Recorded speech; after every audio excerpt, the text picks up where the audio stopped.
is up, bros? I'm Caleb. And I'm Jonathan. And we are a couple of bros on a mission to give you guys the most detailed movie reviews out there with as little bias as possible. Welcome to the All Bros. This week on the podcast, we are joined by none other than the Plunge Podcast. Both of them this time. I could make it this time. Plunge together strong. No! It's Mr. and Mrs. Plunge, some call. Yeah, I'm the missus. Hell yeah. But we are here to talk about, if you guys haven't figured it out by now, to talk about the newest Planet of the Apes movie, Kingdom of the Planet of the Apes. And I could not be more excited for this episode because I saw this movie yesterday and I wish I could have sat through another viewing of it. It was that freaking good. It was. Yes. Yeah. We were talking a little bit before. I watched all of them really close together. What I didn't tell you guys is at work, I cannot stop walking like a chimpanzee. I don't know why you said at work. You just can't stop walking like a chimpanzee. But at work, I've been doing it a lot recently. He's perfected it. Oh my gosh. Dude, there's something about those movies that freaking makes you want to ape out. Because I finished watching, or after I got done with War, I went inside because I'm out in my shop. So my house is separate because I can yell and everything out here. Went inside and like the next day, my daughter wanted to play a game. So I was just like, you want to play Apes? And then I got a little too into it and she's like, whoa, Dad, I don't like that. I was just like,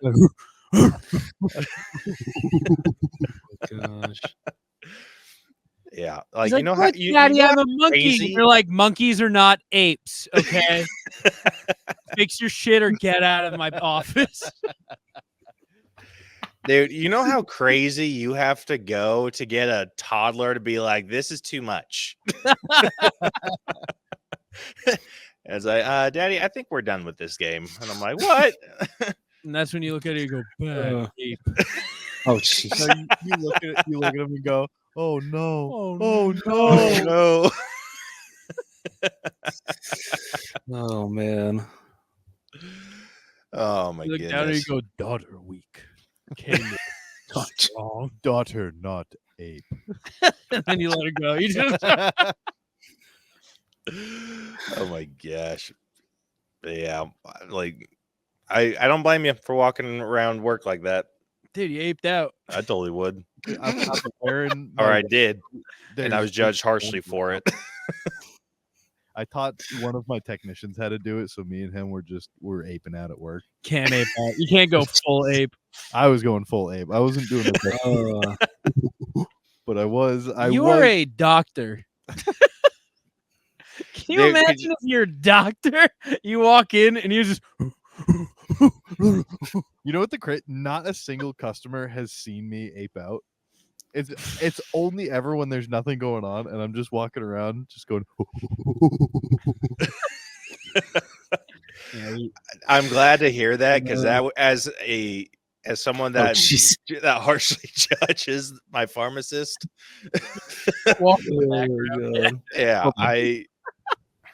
I couldn't imagine seeing my pharmacist ape out and feeling comfortable taking the drugs that he just gave me.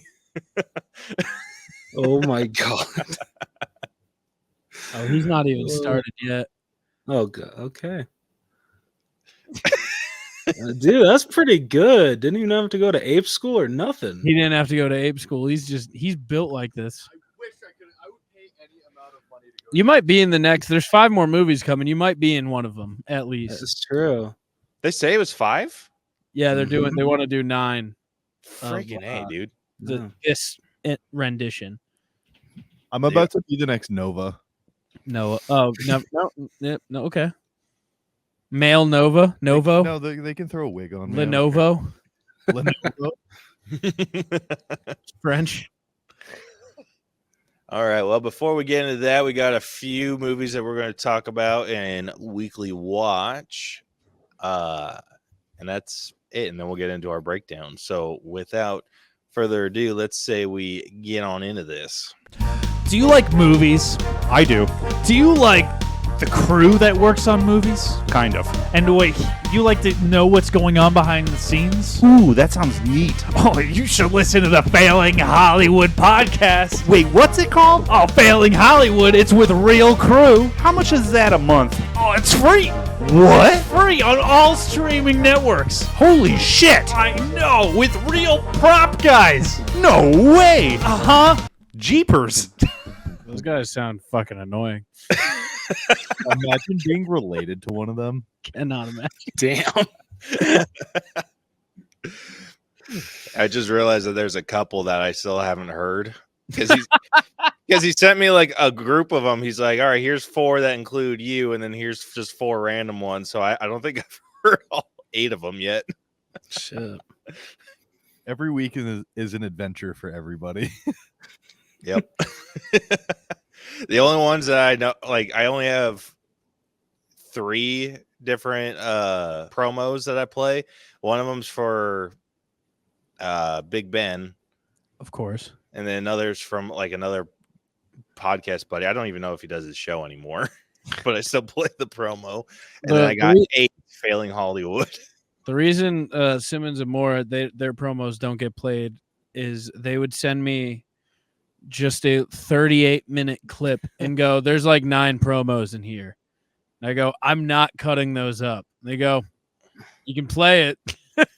You imagine playing a promo, but it's 38 minutes long. Oh, God. Yeah. What I ended up doing with, luckily, Mikey cropped all his Yeah. like appropriately, so I was just able to like click and drag, but I created That's one nice. video and then just kind of like stretched them out, like if one was longer than the other. And so yeah, the video's the same, but the audio is all different. And I was able to just go Good guy. through and Happy like, anniversary. Oh, to Mikey? anniversary. Yeah, I saw that. Oh. 8 years. Yeah, 8 years. Happy anniversary. Yeah, I saw that on Facebook today too. It took me a second. I was like, oh shit, is there an like It's I was like, it's not ours. We are, I think we're 6 like this week. Hell yeah. That's wild. Yeah. That's awesome. Nice. Yeah. Good job, guys. I think we're June. I think we started early June 2018. I think we're coming up on our 6th birthday. Wild.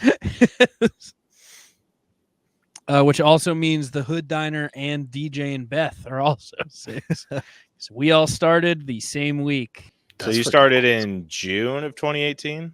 Yes. Yeah, we started a few months, or like we were November of 2017. We have a lot of fucking episodes. Yeah, almost 300. 350 What? with all the bonuses and shit. Oh. I lied. We're the end of June. We have 22 days to go. We're almost 6. Jeez. It's freaking nuts, dude. Like this feels like this whole show feels like my first baby. But yeah, the time freaking flies when you're having a good time. It's true. We've been doing True that. Yeah. All right. Yeah. Getting into this week's weekly watch. I didn't watch anything movie related this week. So I've been trying to watch all of the original animated X-Men show. So I've just been binging that just so I could watch the X-Men 97 because I want the context of the show. That's fair. So yeah, I've been binging that. I am finally on the last season, so I'm only like 6 or 7 episodes away from finishing that. And then after that, I have like a whole list of movies that I'm wanting to watch that I've been getting from TikTok, Instagram, like everywhere. Hunter did this cool thing last week where he went on vacation and just stayed at my house. I did. So we've just watched all of the same movies the past 2 weeks. It's It's been true. nice. Hell yeah. The only one that I haven't watched with Riley, I have seen in the past for like our group chat that we do, like movie club. Riley got to watch my favorite movie of all time, Bloodsport, Jean-Claude Van Damme. Oh yeah. Okay. Have either of you ever seen that? Because Nope. Nope. it is iconic. It's not great, It's not good, even. but some would it say. is Damn. so much fun to watch. I can Okay. agree. I can agree with that. It is fun. You get to watch. Is it on? Sorry. Go.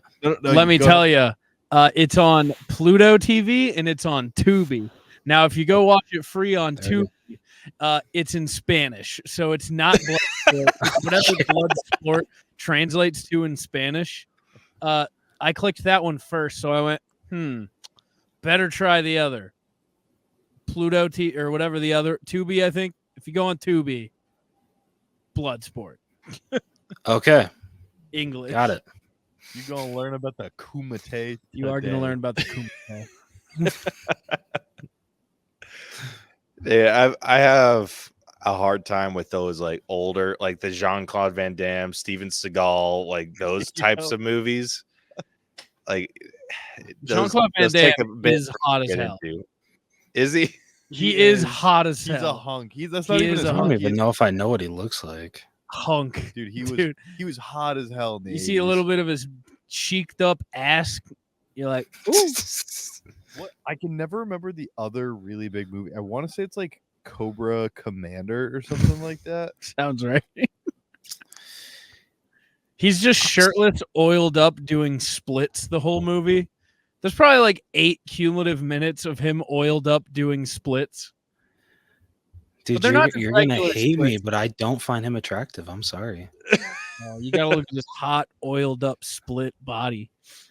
Yeah, I'd say now, like him today, absolutely not. I mean, but him what, are back we in the comparing- day, like Are we comparing Expendables to Jean-Claude Van Damme? Are we talking Bloodsport, oiled up, splits, JV, CD? I mean, he's not bad. Dude, he like really looking at him, he's kind of got like discount Christopher Reeves vibes about him. He kind of is. Like, he's not a good actor. He just was. He's a terrible actor. Unbelievably shredded. He's also good at karate. So Is that in- Did you know that he's in Minions: The Rise of Gru? I did. Is he really? Yeah, I just learned that. Yeah. I think he's in like. I just know he's in Expendables too. If you I'll guys have- want, Sideshow Collectibles has a Jean-Claude Van Damme Shotokan tribute statue for $960. Well, There that you is- go. Oh, he is ripped to the nines in that. Yeah. Here's a. Here, I want to show you. That's pretty good. It's out of Here, my that price. might be a better range. view. Ooh. Oh, that's in his Yeah. final fight Ooh. sequence clothing too. That's Yeah. pretty sick. Kumite, kumite, kumate. Kumite. It does have my favorite line of all time, where it's when he gets to the blood sport. It's just an old Asian guy. He just goes, "Okay, USA." And my dad says he said that to me all growing up, and it's just iconic. Just stuck with you, Yeah. dude. I feel like, at least with our generation, dads always had like some genre that they were super into. And it's Like there was always either the Monty 80s Python. action They're not. or freaking like westerns. It's Beverly Hills Cop or it's Monty Python. I had kung fu. I had a kung fu. You had a movie kung fu family, yeah. Everybody I had a John Wayne family. I had a John Wayne That's family sick. too. Mm. That makes sense for you Utes. Yeah, my Dude, and my this dad was even before moving to Utah. He was still that way in California. I don't know, dude. My John Wayne at the first Thanksgiving pilgrim. Dude, my dad, his go-to phrase whenever he would try to get us to eat our veggies or just eat anything that was on our food or on our plate, he'd be like, "Hey, better eat that. That's John Wayne food." Oh, jeez. John Wayne And- noted. Yeah, John Noted Wayne food vegetable man. makes you like Makes you strong. strong. Now, see, if it was John Wayne Gacy food, I'm all in. I'm kidding. Totally kidding. No, because that's probably You went people. No, he wasn't no Dahmer. Cannibalize anybody. Little He boy didn't- ass. Get it right. It'd be more so fried chicken. That would be the Gacy specialty. That's true. Well, that Or, was his like final. balloon animals. I don't know if he actually ate them, but like it's anything's possible. That guy he had a dark side. If he was eating balloons, I believe it. All right, getting into these movies we watched. We're starting off with Rose. So yeah, since they just it's kind of weird. So they recently added Dumb and Dumber 2 to Netflix, but then they also took off Dumb and Dumber. So I had to watch, Dumb and Dumber on Blu-ray. But so I did I went backwards. I watched Dumb and Dumber 2 on Netflix, and then I watched Dumb and Dumber on Blu-ray. But Dumb and Dumber, next to Ghostbusters, it's my favorite comedy of all time. I could probably quote this whole damn movie. Love this freaking movie to death. Jim Carrey, Jeff Daniels are incredible together on every single freaking rewatch. I feel I find new stuff to love about this comedy. I have nothing bad to say about this. I don't know about you guys, if you guys have anything bad, but Rose, I'm gonna give you an opportunity here. I've never seen Dumb and Dumber. Really? What? It looks unbearable from the It's really- poster. It's not. Can you sell me on it? You want to hear the most annoying sound in the world? I'm not doing that.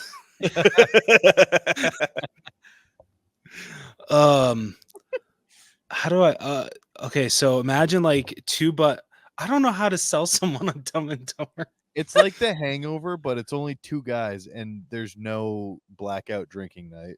That's just their day-to-day life. You know what? That's actually a really good way to put it.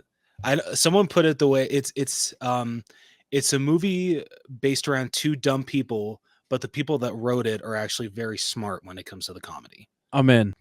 It is good. So You've sold me. Yeah, it's Yes. really good. It Is it does on the look wheel? unbearable, There's only two, so it's not on the I wheel. thought there was. but you got what sells me on this movie personally is that and this is something I didn't know before, but I know now. Jeff Daniels had done no comedy movies prior I to did this. know that. Yeah, so Jim Carrey just kind of ran with it, and he just kind of pulled in he just kind of acted off of Jim Carrey. So this is prime time Jim Carrey. I'd put this in terms of comedic. This is on this. I'd put that on the same pedestal as maybe The Mask or Ace Ventura. I was just about to Yeah. ask if it was where that ranks compared Yeah. to Ace Ventura. That's where I'd put it. that's it. I don't have a actual ranking or whatever, but in terms of peak Jim Carrey, that it's on that same bar. Excuse me.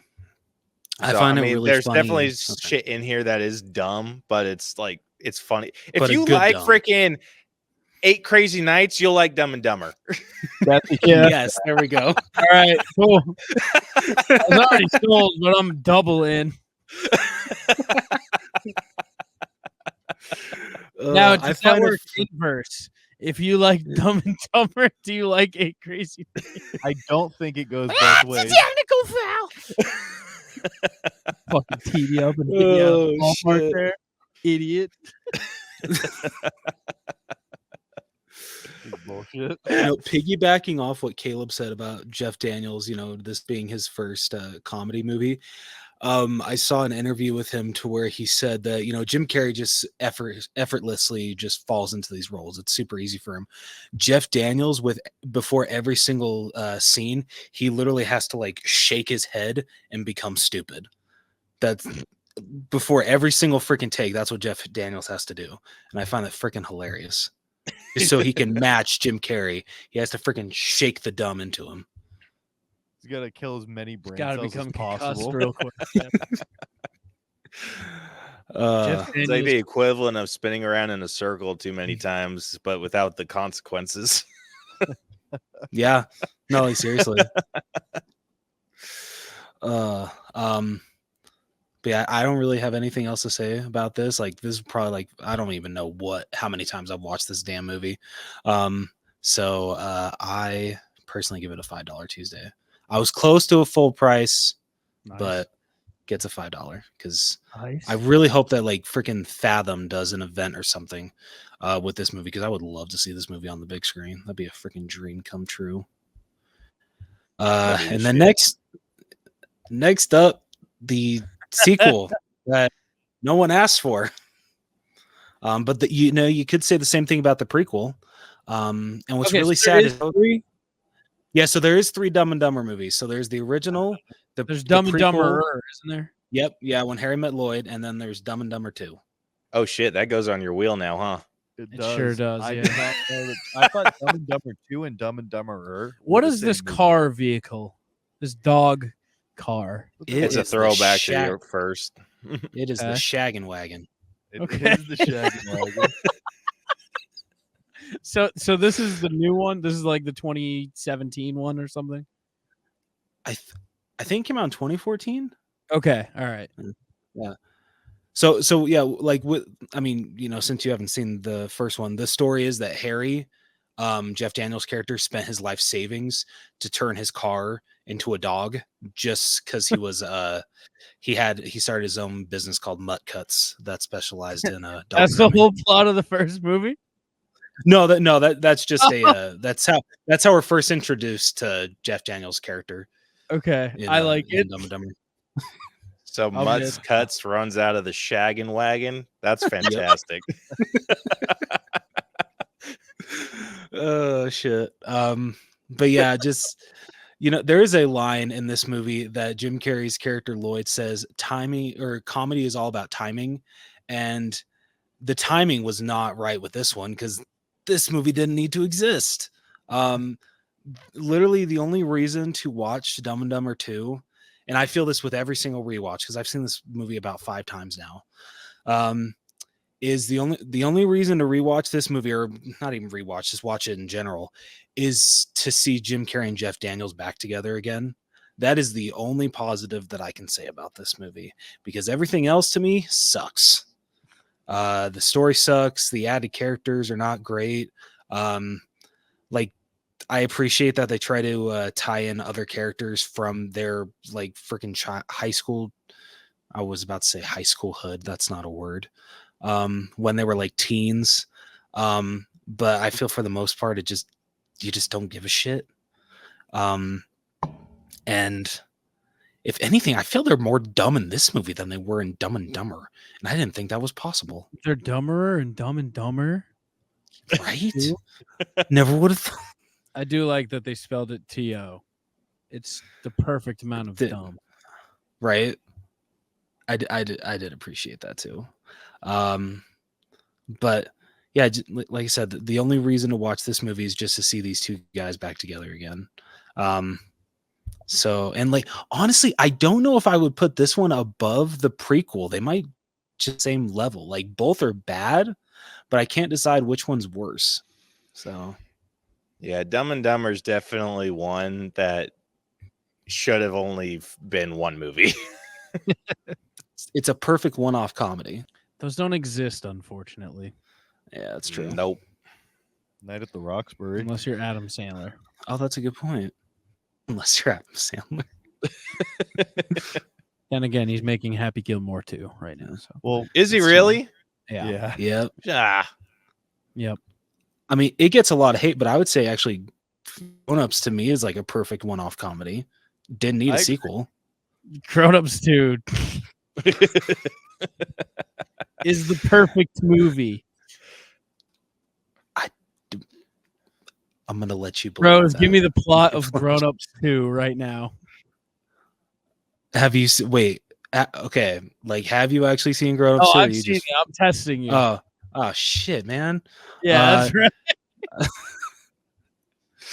I don't know if anyone could do that, dude.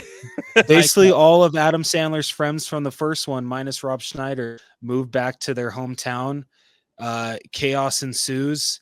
They decide to throw a 80s party at Adam Sandler's house.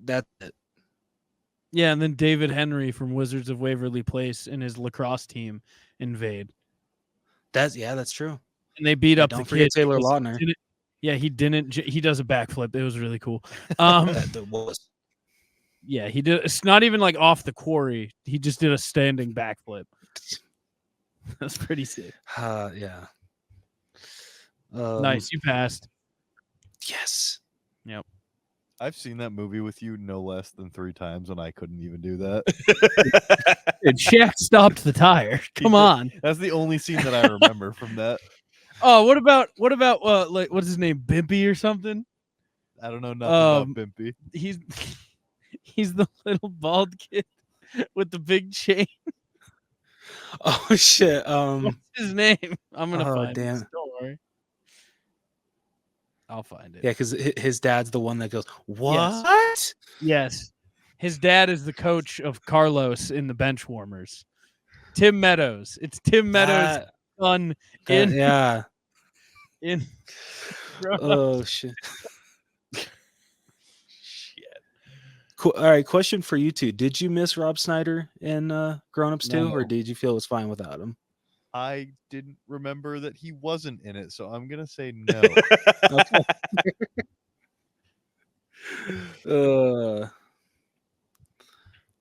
Riley's really looking deep for Bimpy. Oh shit.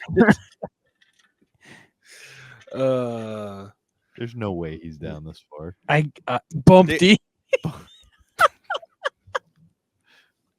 Yeah, Bumpty. Kamel McFadden. Yep. Andy Samberg, male cheerleader.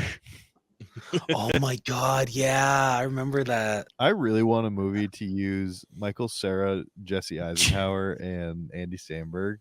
Jimmy Tatro just was have in Yes, this. somebody- please. Have rapidly age, and like that just not even be like an acknowledged joke. Will Forte Yes, had a Will Forte played male cheerleader uncredited. Oh god. Dude, are you about to give me a reason to rewatch Grown Ups 2 just to I think I already did. go see Will Forte's scene? Oh shit. Ugh. And Whoa. Dude, Bump. I gotta say that Bumpty. like that idea for Michael Cera, Jesse Eisenberg, and Andy Samberg would be hilarious for like a Three Brothers comedy. I think about like how similar all That three would be of them are amazing. far too frequently. More frequent than I would care to admit. And I think someone pointed out they're like a real life Pokemon evolution. Yeah. All right, that's just too perfect. Andy Samberg being the final evolution.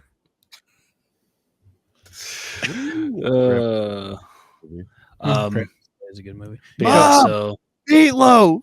Wait, no, that's Wedding Crashers. Yeah. Go ahead, bro. Sorry. you're good, man. But yeah, so after shitting on it, I'm gonna give it a nothing better to do. The only reason it's getting that is because of Jim Carrey and Jeff Daniels, because their chemistry is still there. It's just everything else behind everything else around them sucks. I don't know. I'm in on the shaggin' wagon for Mutt's Cuts. You forget. I'm not gonna spoil it, but like I hate that it's on the poster and then what they do with it is freaking bullshit in the movie in Dumb and Dumber 2. It's great in the first one, but I felt so let down because like the His scene where nose it's is an engine. What do you mean? It has nostrils. no, like the way that it's brought back, I'm like, hell yeah, it's gonna be awesome. And then freaking the scene plays out. I'm like, son of a bitch. All right. Dumb. Yeah, Dumber. but like I said, I've been lame. All I've watched is the X-Men animated show. Is that the Sure. one where like all the jokes of the I'm the Juggernaut bitch come from? No, that's from the X-Men. I want to say it's Last Stand. Okay. That's like the live action Hugh Jackman version.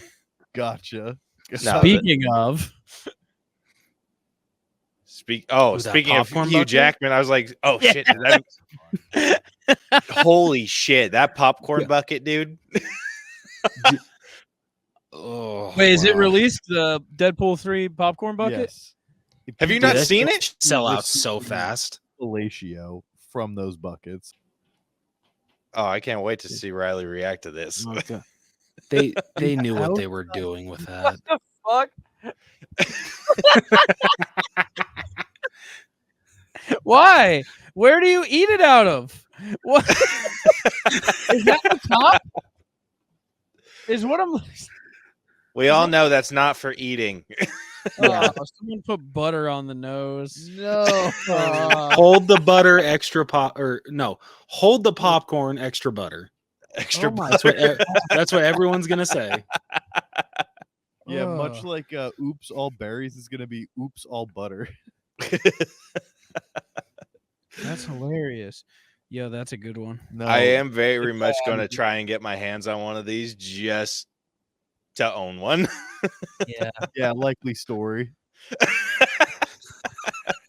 Yeah, I keep my Dune 2 popcorn bucket in my kitchen. He says as he like scoots the very edge of it off camera. Oh my God. Wait, do you actually have one? No, I don't. I don't He's have lying. a Dune OC. I tried. I did try to get a Dune OC. How?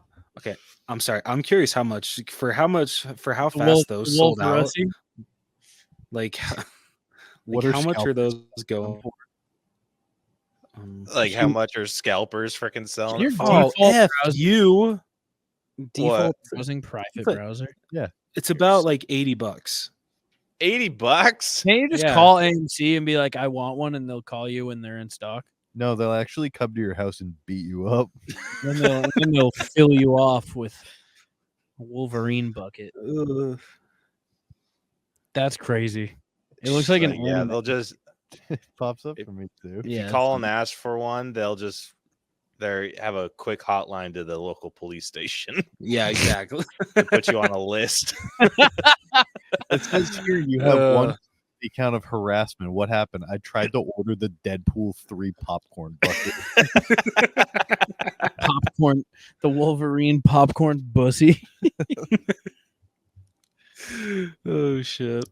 Dude, I feel like I live in a really good area because the two AMCs that are close to me, like they're both about half an hour away, but they are both on the verge of shutting down, and I feel like I'm single-handedly keeping them in business.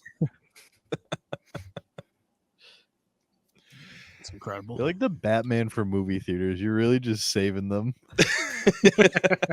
Save us all, bros. You're our only hope. And me and my daughter went to go see If a couple weeks ago, and we were literally like when I pulled up to the parking lot, I'm like, oh shit, are they closed? And Yeah, I have. I saw some people working inside, and I was like, oh, okay. We have an Apple Cinemas in Merrimack that's like 15 minutes from me. That's like that. Every time I pull up, it's like, I don't think this is a functioning movie theater anymore. You walk in and there's 4 people not working. Yeah. Shit. Yeah. Dude, Kinda like I shut walked down. in. If kind of looks bad. It It was aight.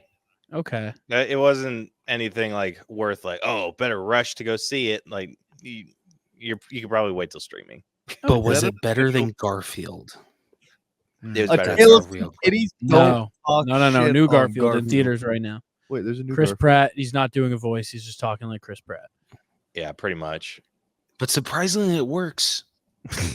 Does it though? That's the only thing that works about that movie. Everything else Does it though? you know what? I tried to find positives in that movie, and that's about the only one I got. Oh, just wait till we freaking break that one down. Chris Pratt must be the king of like voice acting characters, but not doing their iconic voice. Started with Mario, Mario. now it's Garfield. Hey, it's me, Mario. Shit. But yeah. So when my daughter and I walked into that AMC, like the people working there looked surprised. Like that's how Jump bad it scared is. by showing up Jeez. to a place of business. Yeah, they were like playing on their phone, and then I came in and they looked down, and then they're oh, and then they I got in line, ordered my ticket and everything, and yeah, I ordered a medium popcorn, and the dude was like looking around like he wasn't sure where the bag was, and I was like, dude, like you new here? This is the first one you've had to do today. Probably the way he was acting, it was the first one he had to do ever. Did you get to hit him with the tried and true line from SpongeBob? The you just blowing from Stupid Town? Oh man. No, I wouldn't have the nerve. But yeah, so next up is one that Riley watched, or I guess you And both Hunt. guys watched. Yep. I've watched multiple times this week. I've also listened. So let me say this: I've listened to the soundtrack no less than 30 times. beginning to end. Yeah, probably 35, 50 times. 30 at least on Damn. Saturday. I throw it on in the background at work for like 2 weeks now straight. You know why? Because this is the greatest show. That's true. From now on, I'm gonna listen to this soundtrack. Dude, From Now On is my favorite song from that soundtrack. The album, the soundtrack is only heaters. There's not even a song that's close to a skip. It's so true. There isn't a single song that I've ever even considered hitting the skip button on. It is a undisputed 10 out of 10, 1000 out of 100 soundtrack. And I'll be honest, I listened to it about 20 times, not having really watched the movie. I'd watched it once passively like a year ago, and then for some reason just got addicted to the soundtrack, and now it's my favorite movie. The songs hit different now. Brother hasn't seen Les Mis yet, and he's gonna have a total 180. He's gonna be like, "This is the greatest movie ever." No, this is the greatest show. Now,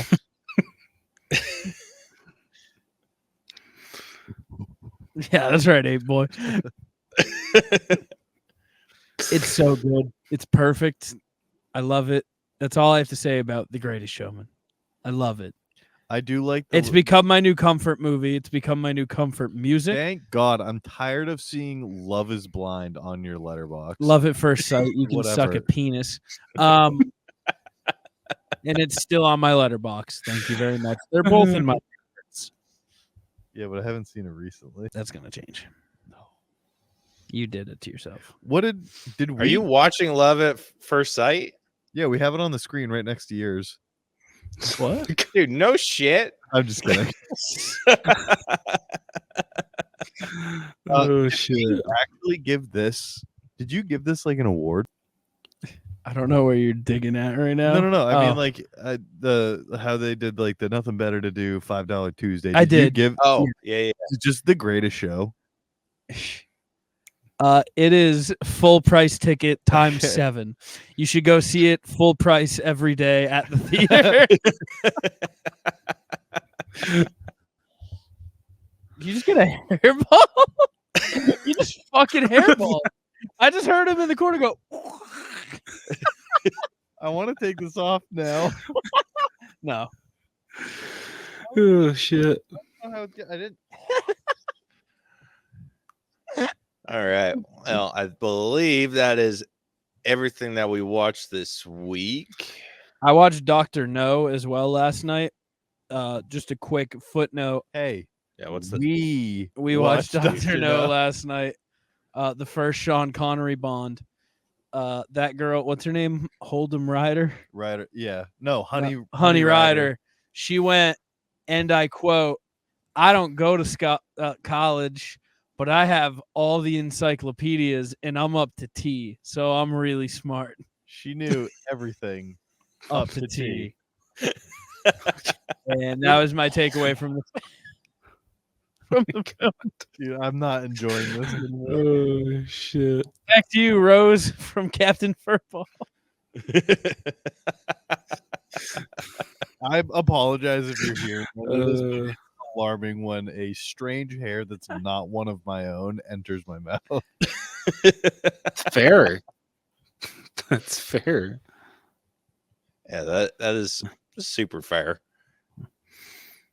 That's being married and having a toddler. That's what my life is. Just inhaling hair. Because they don't like to freaking put their hair up or like tie it in any way, shape, or form, but they love to come and lay down, and it's just all over my face. Deposits it into any open orifice, and then later on you're like, Yeah, and then what gets me is they have the nerve to freaking complain about my facial hair when I go and try to like love up on them. you're like, yo, 30% of your hair is currently in the back of my throat.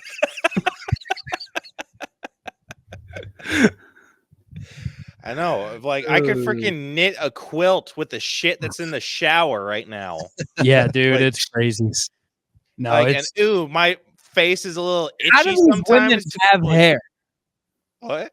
That's a How do good these question. women have hair? They're like porcupines. It's not the way- whole hair. It's just the Based the center on of what it I comes find up. in the shower, I don't know how any woman has hair. Dude, no shit, right? It does not make sense. The logistics simply don't add up. Yeah. Oh my gosh. Like when my wife washes her hair, I had to get like a freaking special strainer for the shower because it will clog my freaking drains up like every shower she takes. You ever shower after her and then you're just like ankle deep in water and you have to go like spelunking to remove the dam? I have a weak stomach, so no, I refuse to. Like, if she says she's going to get in the shower, I immediately just freaking strip it down and jump in the shower.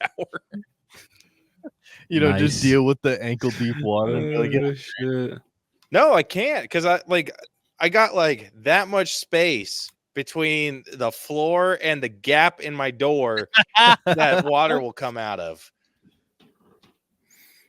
And I'm eventually going to just rebuild the whole bathroom.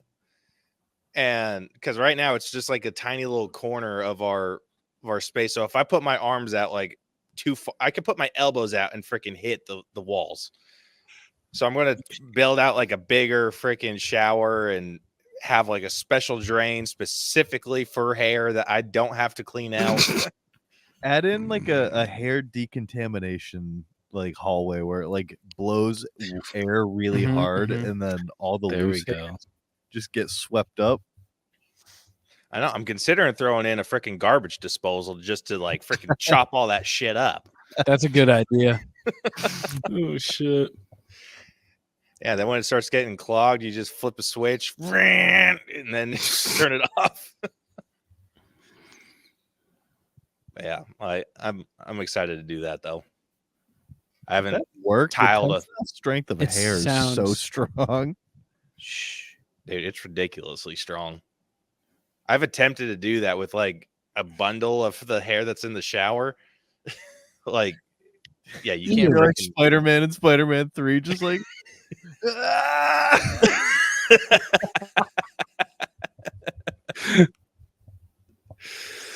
Oh shit. Yeah, but I don't know if you're if you guys have ever experienced this, but my wife likes to draw like little pictures with her hair that she puts on the wall. Drives me nuts. What the fuck? But she'll put like Yeah, little, what like, the but she fuck? does it like little sweet things, so I can't really complain about it. But this is open forum, so I can. open for I'm in my I man hope shed. this I is the can one yell. episode that she listens to. I I really know. hope so. Women, am I right? But yeah, she'll put like little hearts and stuff, and I'm like, it's gross. Like, stop. I want you to get death threats in those right now. huh? I'm getting death threats. No, it would be funny if in your current situation you got left hair death threats. Gentlemen, for context, me and my girlfriend broke up 4 months ago, but we still live together. Oh shit. Oh, okay. And what Riley's saying is he wants me to receive death threats in the form of shower hair. Jesus. Current day. What? That's the craziest medium of communication. More than your death right now. Carry it on. All Oh my god. right. That'd be creative as hell. Rose, though. read the thing. Yeah. Yeah.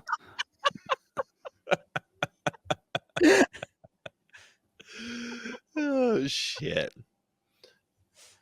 All right. Well, let's say we get in, or we finally get into this week's breakdown, gentlemen.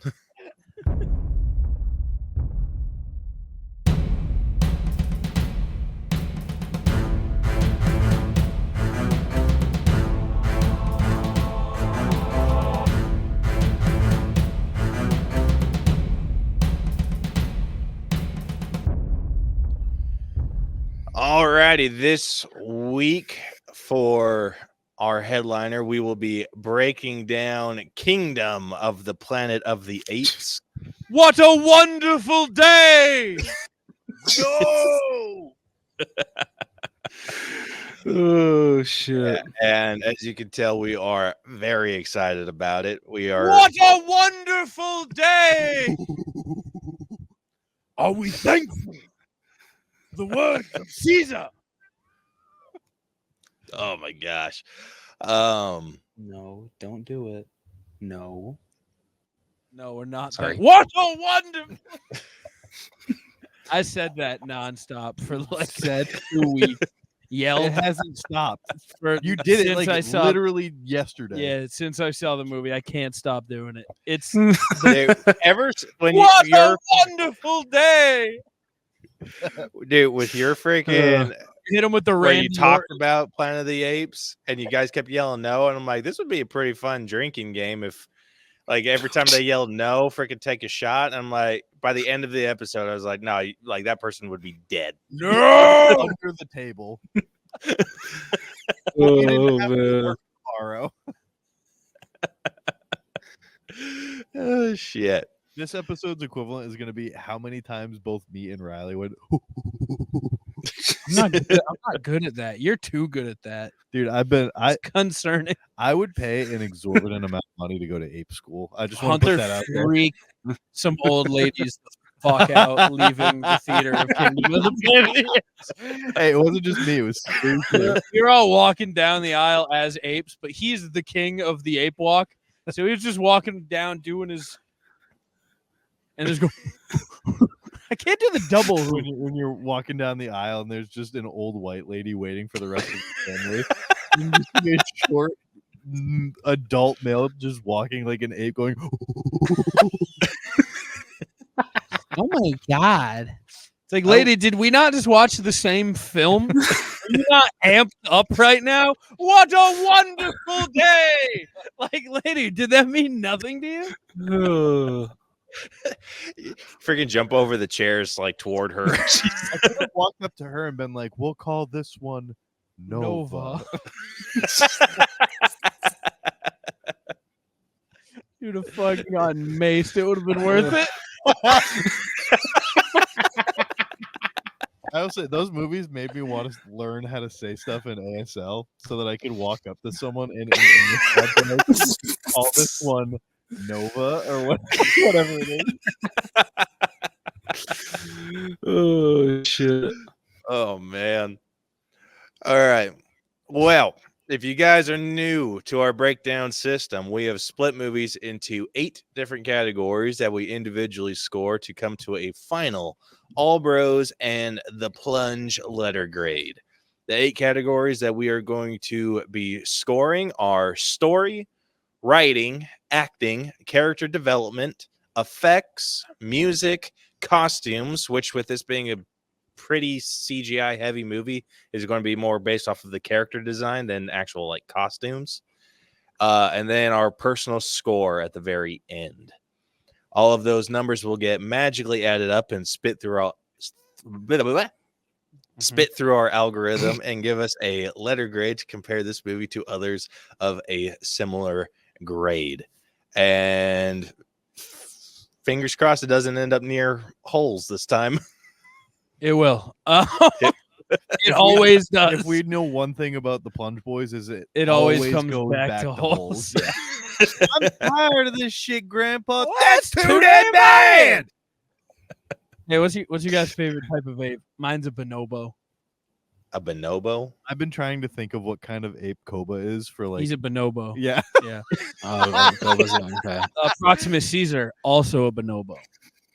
Dude, bonobos just they stand on business. They're small chimpanzees. But the two I mentioned are not small, which is nice.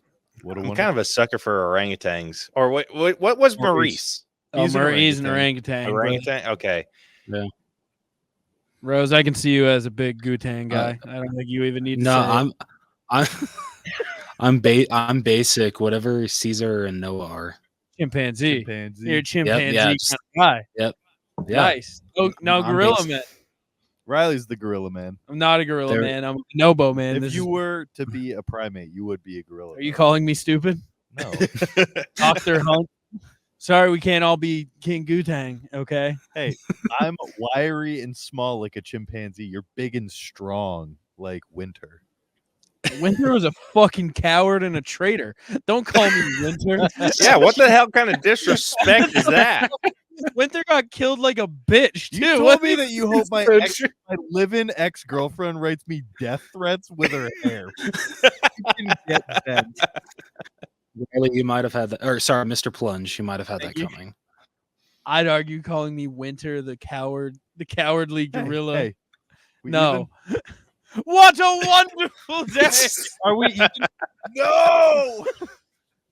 We thankful. Oh, Jesus. We are thankful. Every time I think that I'm over these movies, I start talking Say about them. and his I'm not. words. It's the best speech in movie history. Did anyone just want to shout from the rooftops? I Apes did. together strong. I did. Every time- Damn, I We should went have. with- We went with a group of like 8 of us who were all we were full aping out the whole time. We were just Damn. going, ape together, strong. I didn't know There's how my both- buddy Ryan would react to me doing that. So I Man, can't imagine the people behind us were thrilled. But listen, They That- could have just moved seats. that There was a maybe fun 12 IMAX experience. There's maybe 12 Dude, people. 2 of them were behind I us. kick my sorry. No, Go you're ahead. good. Go ahead. Sorry. No, I was gonna say I kick myself for having to wait so long to see this because I didn't see this until last Thursday. I hate that I missed out seeing it in either Cinemark XD or IMAX. Freaking kick myself. I'm thankful for the Hunt Man. I'm He gave me an advance on the wheel. He allowed me to hand pick the apes so I could catch up in time to watch Kingdom in theaters. It was one of those where I was like, I can already tell this is an IMAX type movie. I would like to see it in theaters. I feel like that one kind of Yeah. ended up being a wash though, because I experienced it too. So Hell it's yeah. kind of like worth it. yeah. Doesn't count against you in like the advancement. Yeah. dude, I wish the movie theaters in my area were a little bit more active. So I had to go to like a separate movie theater than the AMC's because I needed to be local because my family was going to go swimming after and I needed to be in the area. So I went to a theater I didn't necessarily care for. And I guess no one else does because it was freaking empty. Nice though. Yeah, but like it's kind You of wanted like some drunk assholes I going, know. together strong. Yeah, I want it like that. But I was by myself and there was only like 2 other people in there. And it was like a father and a daughter. And I was just like, I can't ape out. Can't freaking do this. Just That was when I apes thought- together strong. That's my I know. ass. But what sucks is so that like the theater looked like it was going to be pretty packed. Like when I went and like when I bought the tickets and I got to choose my seat and everything, like there were so many seats that were like ordered, and so I was like, okay, well, I guess I'll sit on this row. No one else in the freaking theater showed up, You know, what except Caleb for the said 2 people on my Shit. row. when the theater Oh, started freaking not course. filling up. What a wonderful day! No, I was gonna say no. Can't believe you bitch slapped Draco. Okay, speaking of, like your theater's not filling up, mine was the same way. But it's crazy how the box office of movies is doing right now for the bad. summer season, because this movie has made how much is it? So its budget, which I feel is good for a Planet of the Apes movie, is 160. It's made 339 million. That is actually considered a win. Like, it's actually, I think, like, it's performing above, or it's performing above par, like what War was tracking. So like it looks like it's gonna hopefully gross like 5 to 6 million.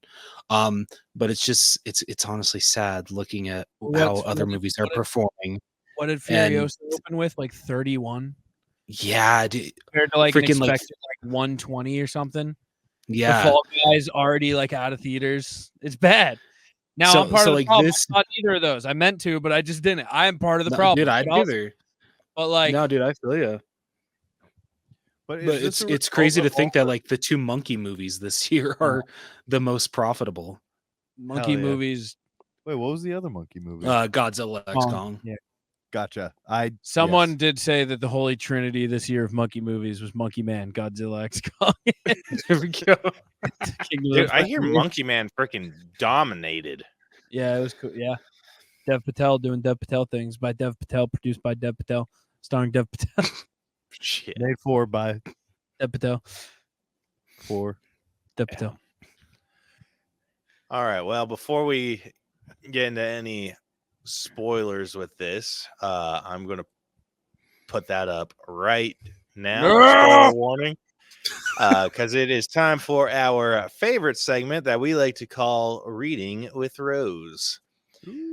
So, if you have not seen Kingdom of the Planet of the Apes, we are about to spoil the entire freaking movie for you. And go see it. You need to hear the words of Proximus. Do yourself a favor. Yeah, go check it out. His words. Yeah. So, without further ado, Rose, would you like to take it away? I would love to. Right. Many generations after Caesar's death following the war with humans, apes have established numerous clans, while most humans have become feral-esque. Okay, I gotta point this out really quickly. This opening with freaking Caesar's funeral, that just like that fucking broke me. Oh like, my gosh. Dude, that messed me up. A perfect way to transition from War for the Planet of the Apes to Kingdom. Like perfection. Dude, I freaked out because I was like, oh shit, is that Maurice? Yeah, same. And then like realized what was happening. And I was like, oh no. Oh no, it's Maurice. Oh no. Oh no. Dude, Yeah, God, the turned into memes that I've Fat seen Ape. from that are freaking amazing. It was so good. I was literally like before we even got on the call with you guys, I was just telling Riley, one of our buddy Brian sent like 3 really good memes of just that audio. Just Bad Ape. Just Bad Ape. Which, by the way, Oh shit. Riley's been standing on this take for 2 weeks. Bad Ape stayed dripped out Stayed dripped the fuck the out. entire time that he was on. Dude, he was in a screen. puffy vest the entirety of his screen time. I do explain to my technicians who Bad Ape was, and they just didn't understand the culture. All right, so there's this ape, right? And he was in a ski cabin. He was bad. But he wasn't. He was so bad that he wasn't, but it was his name. And he was dripped to the nines. Dripped. That's about how it went. And they're like, okay. And then I went, shit. oh no meme. And they're like, yeah. I go, that's Bad Ape. Oh no. Dude, he's been no. getting some like super good like memes out. I mean, because he's got the oh no one. He's got the the ones I've seen. So like, how's your mental health doing? And he's just yeah. 2 thumbs up. And then the other one I've seen is just like where you say "bad ape." So I've been loving those. What are you doing? I don't know.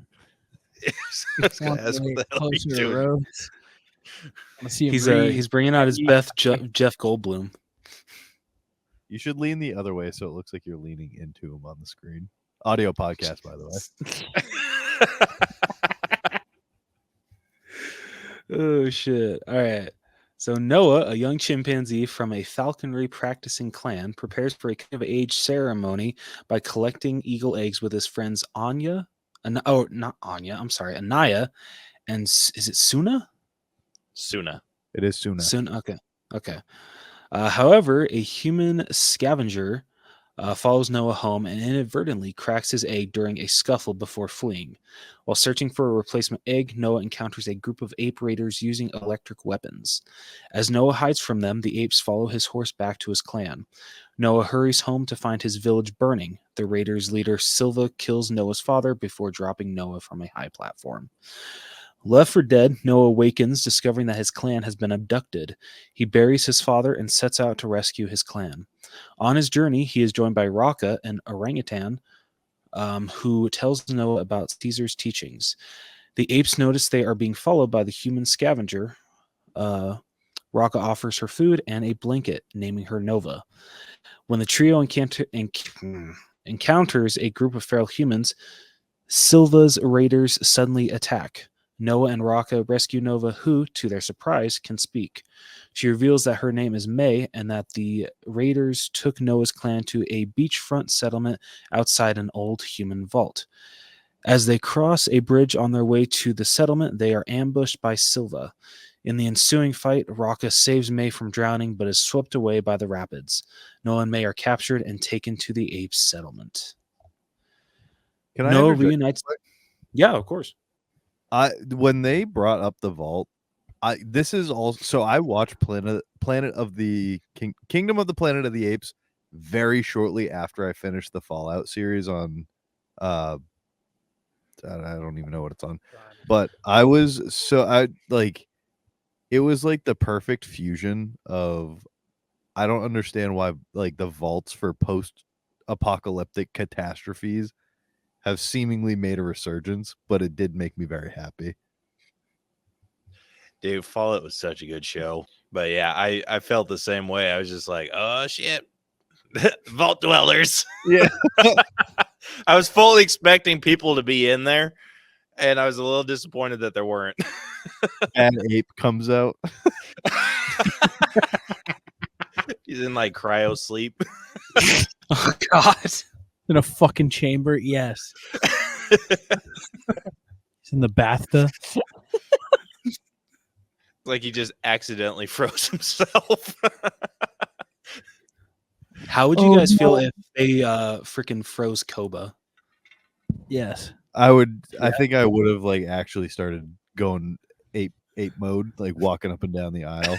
Koba is my favorite. Koba is a freaking badass. Koba's the man. A movie's only ever as good as its villain, in my heart. Yes. Koba's a hero, so Sure. Oh my god, dude! I have some freaking. This movie changed Caesar was my a opinion bitch. about freaking Koba. Caesar was being a bitch. Koba tried to do it right. Oh my God. Shit. Look where Okay. look where it led these humans right back here to this. All right. Noah reunites with his clan and is introduced to the ape's self-proclaimed king, Proximus Caesar. What a Proximus has- wonderful day! I knew that was coming. Proximus has enslaved other clans, forcing them to work on opening the vault so he can access the human technology locked inside. Proximus invites Noah to dinner along with May and oh my God. William Trevor- H. Macy. Can I just say that instead? Yep. Yep. Okay. And William H. Macy, a human prisoner who's teaching Proximus about the old human world. Proximus believes that Noah's intelligence could help open the vault and warns him that May only has her own agenda. Noah confronts May, demanding the truth in exchange for his help. May discloses knowledge of a hidden entrance to the vault and says that a mysterious book capable of restoring speech to humanity is inside. Noah agrees to help her enter the vault, hoping to destroy Proximus' settlement and lead his clan back home. Noah, May, Suna, and Anaya secretly plant explosives around the levee. I'm probably butchering that. Levee, god damn it. That surrounds the settlement. William H. Macy catches them and intends to warn Proximus, but May kills him. The group enters the vault, which is a military bunker housing a stockpile of weapons and May's book, which is actually a deciphering key for a satellite. Excuse me. It was powerful. The Apes. Just Caesar's words are just so powerful. The apes discover old picture books depicting humans as the once dominant species and apes in cages at a zoo. As the group makes their way out of the bunker, they are confronted by Proximus and his tribe. Lightning, one of Proximus's apes,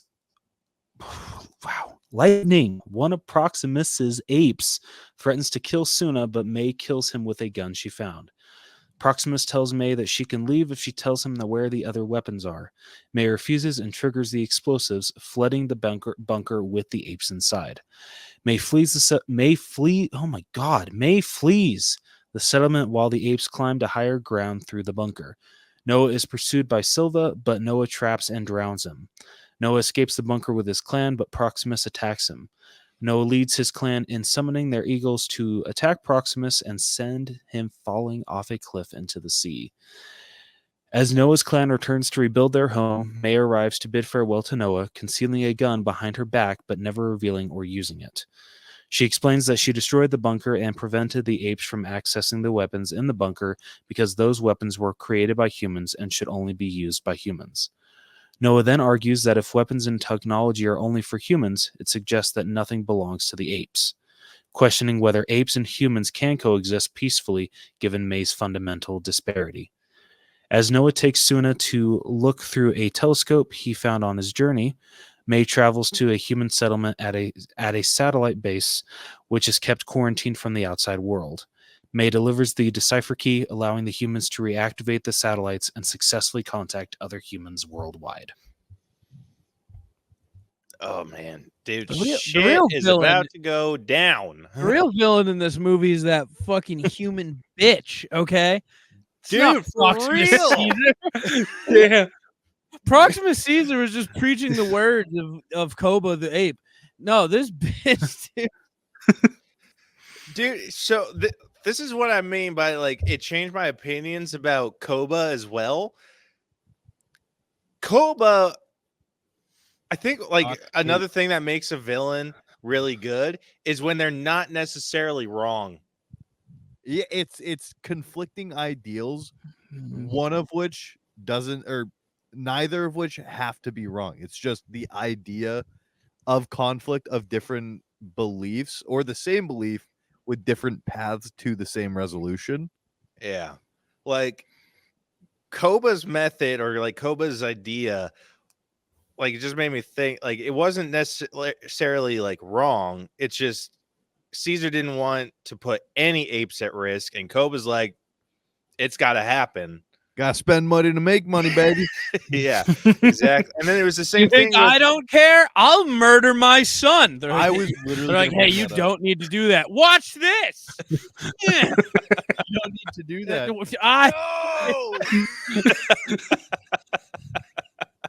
Yeah, but it was like the same with Proximus. Like Proximus, he wasn't wrong about May at all. Yeah, it's just the method of which he's like taking these clans and bringing them all together. Ape together, kind of strong. shitty. Yeah, I mean, Yeah, it's still definitely kinda twisting shitty. Caesar's Strong. words, his teachings. Not Caesar's words, Koba's words. Caesar says, Okay. ape, no kill, ape. Koba says, ape together, strong. That's And strong they are. Yeah, but it's just, I think if Proximus would have gone about it a different way rather than just freaking raiding their plan, I think Noah could have easily been turned against May. But May freaking she sucked. She sucked so bad. I hated her. Oh, she's so hot. I was gonna say I liked her because she was hot, and then she betrayed everyone. I was like, yeah, that's a human move right there. Yeah, it is. I feel that's what I made. I think that's why I liked her, just because human instinct. Like You'd have been like, yeah, I would have done that shit too. Yeah, why aren't we rooting for the humans? We should be like, yeah. It's because deep down we know that we suck. Well, we want yeah, to- it's true. Yeah, Bro, the subtle nods to the original series in this film were very cool. the question that I have for you guys: if Rocca would have survived, although I mean, from what I've heard with the end credits, that's true because I've heard with the end credits, like you hear his him making sounds, I guess. So You like think he's fucking they afraid believe of that liquid Rocca water? fair. Do you feel if Rocca was there, that things would have gone differently? No, Rocco I would have think he been would've got executed in shot, front of the yeah. masses. Shit. Damn. Yeah, I don't think Rocca. He has books. You know what's scarier than like guns to Proximus Caesar? Knowledge. Probably books. No, Proximus Caesar liked books. Yeah, but He's like, a very that's- smart ape. But you also got to remember, he's afraid of progress. People read him books every night. No, Proximus isn't afraid of progress. He's No. afraid of humans making getting progress. access to shit that they don't have. No, he's that they can't he's compete with. exclusively all about progress. He's about expediting progress. Yeah, he's just For like, apes. my greatest regret is that I'm not going to be able to live to see what we evolve into. the fruits of our labor. Yeah, but What a wonderful day. my gosh, like, It gives me goosebumps. It really does. Yeah. Should make it my ringtone. Dude, but dude, yeah, for the like, longest time, my ringtone was Koba saying apes together strong.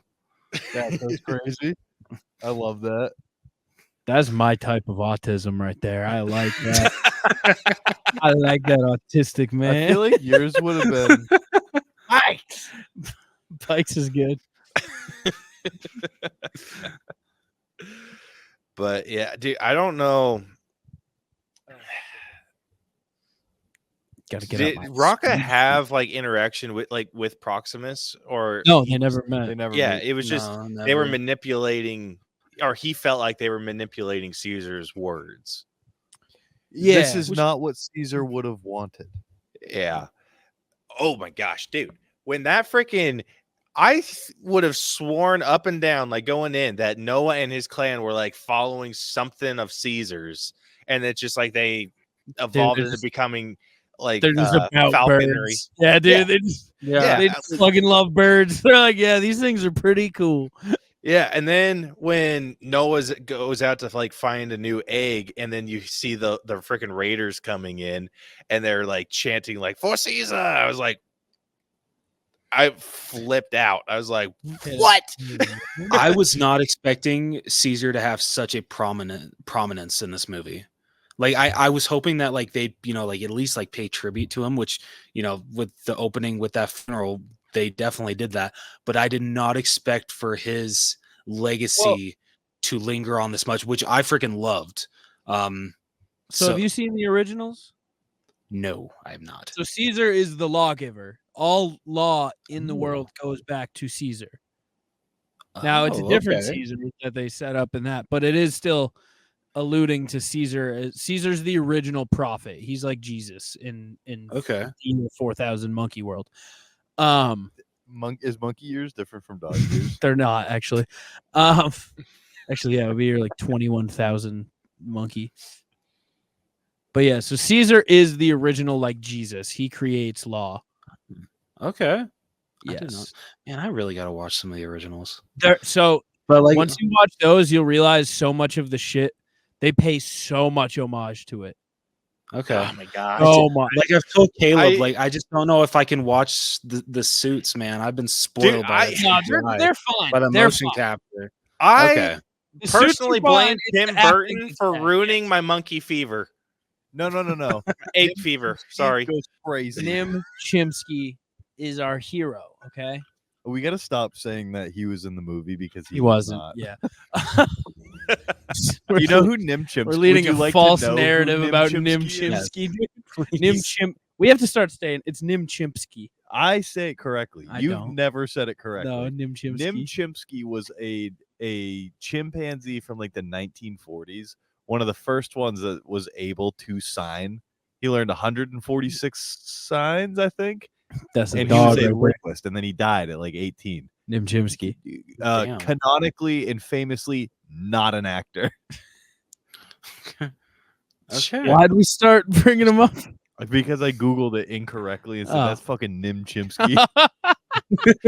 So it was me. I'm the progenitor for this misinformation, but it's kind of stuck, and I'm big into Nim I'm Chimp. huge. Every in chimp Nim Chimpsky. actor Nim is Nim Chimpsky. Chimpsky in my head Except Jack the chimpanzee. from MVP. yeah, for yeah. most valuable primate. That's Jack. That should be on your watch list for this week. Dude, did they ever give like an actual like time span of how long it was between this and Caesar? No, it's 300. I thought it was 300 years. They Did say they many, ever specifically say that? no, they say many generations. Yeah, So, but like I Okay. thought I saw something. The director Wes Ball said it was supposed to be about yeah. 300 years. yes, Okay, because I was just looked up the Timeline? man. they have a lot of wiggle room with the timeline too, because the original movies don't they don't go back till 39, like 76. I might rewatch. Okay. The Yeah, original. I just looked up the lifespan of chimps, and they say that the average life expectancy is about 33 years. So I'm shit. like, yeah, That's all right. I'm like, Seems so old. yeah, so like with us, like our lifespans, like we could typically break it up into like maybe 80 years. I would say like that's a pretty decent, That's accurate. I Yeah. am a doctor. That is accurate. but like chimps only being like 30 or so, like that'd have to be all types of for 300 years. That's Yeah, 10 generation gap between these. Yeah, apes why and do you think Caesar. there's two different churches of Caesar? Say his words, bro. These motherfuckers don't even know about Koba. Yeah, he's the one who knocks. That's Heisen Chimpsky.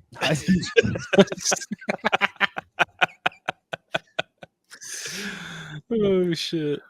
But oh my gosh, dude, this yeah, I think in another world they would have turned against Nova. I can't wait to see.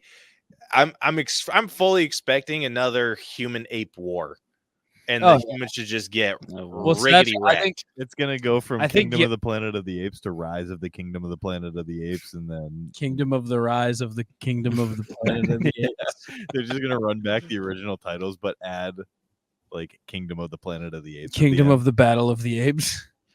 Battle of the Kingdom of the Apes. You just said Heisen Chimsky casually. I think, you know. But yeah, dude, it's wild to think that like the humans in this are closer generationally to Caesar than these chimps would be. Yeah. I didn't even think about that. That is crazy. Yeah, Well, they're not, because these motherfuckers be getting caught. That's only like 3, maybe 4 generation gap between theirs. If like 300, that's what, 10 years? Yeah, but aren't these humans kind of like feral hogs? They're probably I don't know. reproducing They probably young. still know who Russell Crowe is.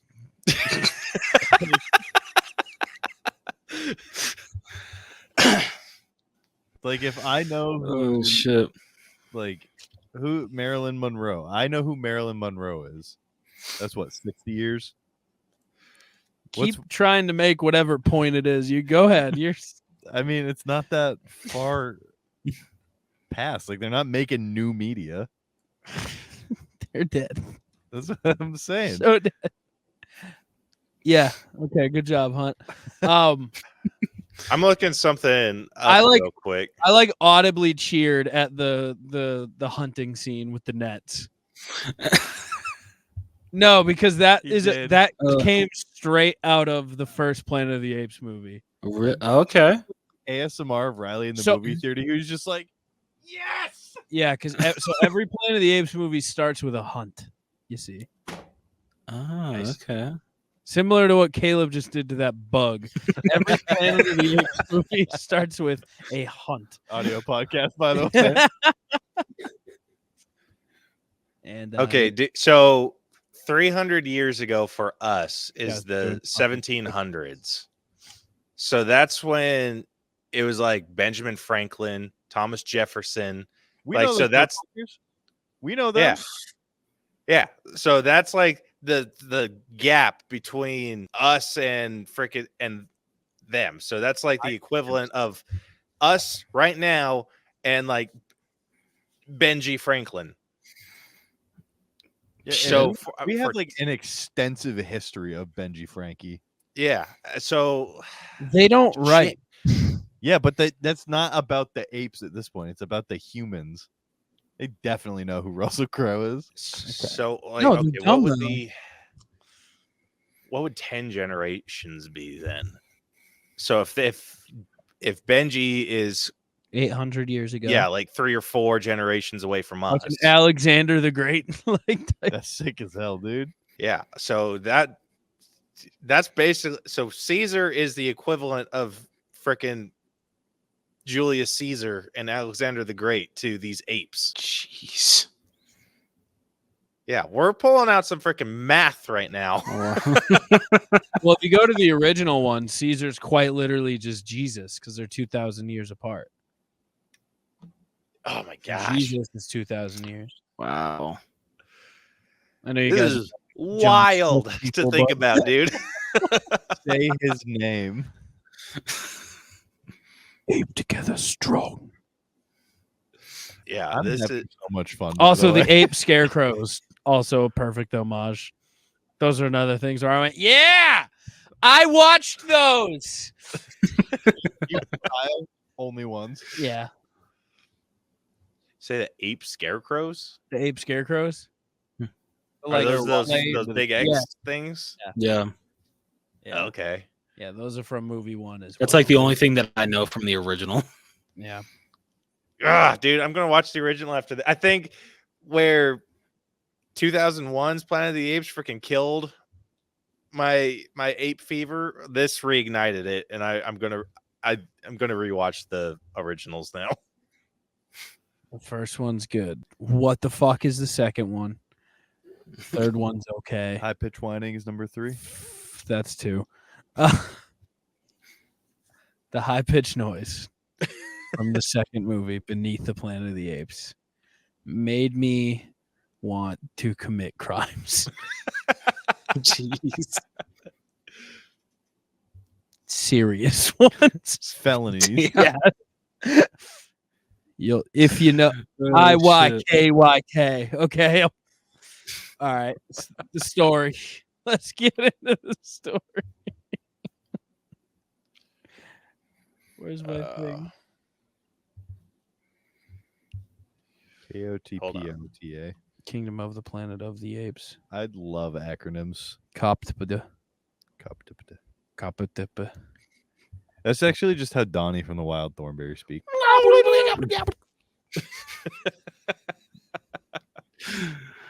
Oh shit. Yeah, I'm just looking up to see if there's any like famous people from like the year 1000. Year 1000. just for just for shits and Ran- giggles. Ramses the Third. Ramsey. The Sultan of Zanzibar. Shit. Xerxes 6. Oh man. Yeah, well, I'm trying to find like an accurate like separation, I got you. like between like what because these humans are looking at Caesar like how we look at Benjamin Franklin, All right, hey, Marco Polo, Marco Polo. born 1254. That's 800 years ago. Okay, Kublai Khan. Kublai Khan. Kublai Khan. Isn't that Genghis Khan's son? It is, yeah. Edmund Crouchback. How could I don't know who that is. What about just his name is just Rumi? Rumi. Roomy. This guy born 1274, Robert the Bruce. King Henry the Fourth. King Henry IV is there. Henry III Yeah. also. Dude, this is Edward- nuts. Like these are, Edward one. I was close. Seljuks of Rum. He was one of the Turks. Damn. these are people that like are so separated from us. Who'd you find? Cotton Barbosa. Did you say Barbosa? Yeah, he was a German pirate. Well, he was, but he was a pirate. Oh my gosh, I love it. But yeah, like it's interesting for like because the humans are fighting somewhat like an idea from like how we would view the founding fathers and shit like that, where the apes are living a belief like freaking Genghis Khan. And Genghis Khan was 1100, so that would be 900 years ago. Is this not the equivalent of like them fighting over the East India trading company, like fighting over cinnamon and salt? That not like the same time period, or is that 1400s? Like that's The most famous person born in the year 1000 is Boleslas II, Duke of Bohemia. On the fame meter, he is a 5 out of 100.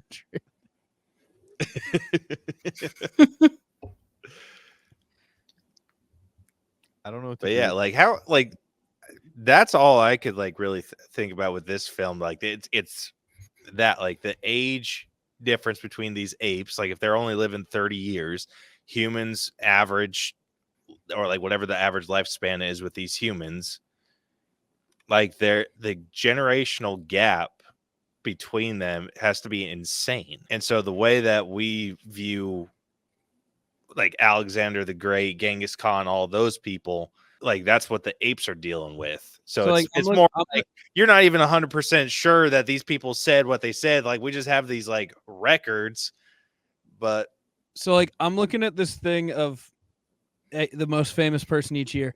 It's not until 1550 I really actually recognize one of them. William Shakespeare in 1550. Then you start getting into a little bit more. Like Isaac Newton was 1640. Bach. Like, Good old Johann. yeah. Beethoven and Napoleon were in the 17s. Yeah, like Beethoven. yeah.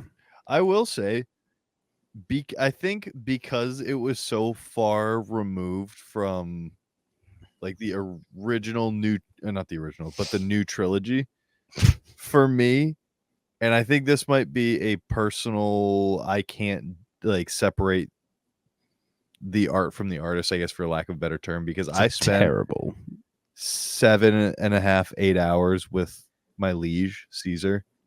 This story, because it's the start of a new trilogy or however many movies it's going to be, felt a little weaker than the storytelling of the last ones. But I don't know if that was like overall general weaker storytelling Or if you just love your liege. Yeah, that, and like if it's just obviously it has to set the groundwork, but it's like I can't even fathom the full picture yet, so I'm not as in love with it. yeah, that's how I viewed this one too. It's setting the groundwork, and it's kind of like the issues that I felt like another franchise I love, the MCU. Like they're having to start from scratch, and people aren't liking that. Like they're starting from I like it. broken groundwork, and they're trying to build back up. Like they're trying to build a new structure, and people are like, "Oh, but this structure was so good." And I think that's the same deal here. It's just they started off strong though. I felt like this could be a really good jumping off point. Like I don't think you need to have watched the Agreed. first three to watch You didn't. this. Yeah. That's for true. sure. Yeah, like I think they perfectly explain who Caesar is in this just enough so you get an idea for who he is. You're like, okay, there's some And- sort of Jesus guy. But it doesn't rehash entirely like the entire saga of Caesar. Yeah. Yeah. Like it hits you that with that little bit of like nostalgia at the beginning. Like for someone like going in completely blind, you just be like, okay, obviously this ape is important. Oh yeah, the homage throughout it pays to all of its predecessors is very good. Yeah. So I mean, I felt like the structure was really well done, really well paced. Like this was a 2.5 hour movie, and it flew by. I agree. I agree. Yeah. Same here. And Yeah, there I was don't know about you guys. I'm sitting at like a 90 for the story. Like there was some issues here and there, but not very many. Any issues I had came purely from like May's character. and those are alleviated because say it with for me, Hunt. I don't know what one you're. Yeah, you do. want me- No. No, What a wonderful day. no, it's not a quote. May's issues are all alleviated because She's hot. thank you. I didn't know if it was too easy. So I didn't quite give it a 90. I think because it was a little bit lower octane after just watching War for the Planet of the Apes and I forget what the second one is now, blanking, but Dawn. Because it didn't have as much like pretty much like end-to-end action as the ones that I'd literally seen 7 hours prior. You're a baby. I gave it an 86. Okay. That's not bad. Yeah. Not It's that hard to compare this one, I felt, to like Dawn and War. Like I had to like shut those out of my brain for a little bit. I'm like, all right, like if I'm going to compare this to anything, it'd have to be Rise. But even I thought Rise had like there's more tension because, and I don't know if that's because there was more humans in it, but I thought it did a better job of like from the beginning showing that there was already going to be tension and then holding it throughout to the breaking point. I'd absolutely agree with that. Yeah. Dude, you're not about apes together being strong. I gave it a 92. I like falcons. I like Proximus Caesar. I like Poitles. Yeah. Oh shit. Yeah. I'm gonna actually agree with Mr. Plunge on this. I'm gonna give it a 92 as well. I feel that the story does a great job setting up this new trilogy that I'm hoping that is still gonna happen, even though it's only made 300 million, but still compared to Just what it's making 300. That's true. But I feel it does the story is doing a great job setting the groundwork for not only these new characters, but for those that came before, Caesar and everything. Some are saying they're building Noah's Ark. That was good. You know, All right. I don't like Dude, being bravo, good. that was good. I respect shit. that joke. That was great. That was good. Like I remember walking out of this thinking that I didn't think that this franchise could still stay at the same heights that I felt leaving War for the Planet of the Apes, but I felt the same way with this one as I did with that one. I know it's the beginning of a chapter, but just the stories, I feel the story is there, and I can't wait to see what they do with it. So 92 from me. Yeah, I like the world building. They did a world building while also building up new characters. Like they set up a whole universe while having no background. Yeah. But just a little bit of Caesar. Ape together strong. Sprinkle in some C's. All right, moving on over to writing. Like, dude, there were some freaking bangers from everyone. I Like, did really like the scene when they just saw zebras. They're like, what are those? Dude, I loved the scene where they were having dinner with Proximus Yeah. and how Oh, that was so good. like the dialogue between like that Proximus was spitting out was fantastic. And what got me was like, oh shit, like this dude's not wrong. Like, yeah, like it wasn't that he was wanting to like execute humans or anything. He just wanted to advance ape kind. I mean, who doesn't? Yeah. Yeah, fuck humans. So Yeah. Like at the like I am absolutely not rooting for the human race in this film franchise. Seriously. Yeah, I got a little upset. Not upset. I thought it was funny. I thought they pulled a freaking like Caesar thing when May stood up to speak to Noah, and she like I thought she was just saying no. I was like, well, you can't steal freaking Caesar's line. And then when she could like actually talk, I was like, I was like, oh no, I was exactly like Rock. I just dropped the stuff. He's like, you must have misheard. I think all of Rocca's lines were perfectly written as well. 100%. Fucking space hippie I agree. in the middle of an abandoned home He's just catching hanging out traps. under glass. That's He's like- just the ground. He's like, I would love to create a settlement of humans. What a delight that would be, wouldn't it? They're like, what? Excuse me? Also, him just like throwing an apple at May. He's like, she's Come on. hungry. Yeah, come Look at on. that pitiful little thing. And then in the writing, I'm taking into account all the homage they paid to all of its predecessors. Everything. The zebras. Is that a No, homage? it's not. The zebras were just funny. But like them, the hunt with the net catching was unbelievable. The humans looked like they did in 1968. The scarecrows, the Caesar's window stuff throughout. I really liked all that. Dude, that necklace or like just Rocca's full outfit, like wearing like the preacher Yeah. shit with the necklace, was like awesome. it was super cool. I don't I liked his character a that's lot. But Same. for my overall score for writing, and this would be for any of these movies, it's -1 singular point because no big gorilla or orangutan or any animal will be on a horse, and the horse is like, yeah, I'm cool with this.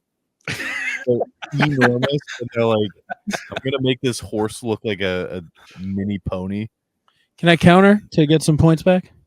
You can. What a wonderful day! That was written. It was written.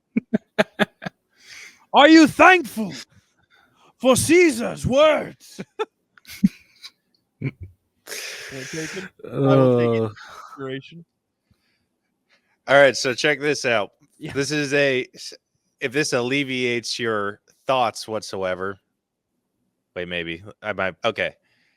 So horses are capable of carrying approximately 20% of their weight. So if a horse weighs 1,000 pounds, they could easily carry someone that weighs 200.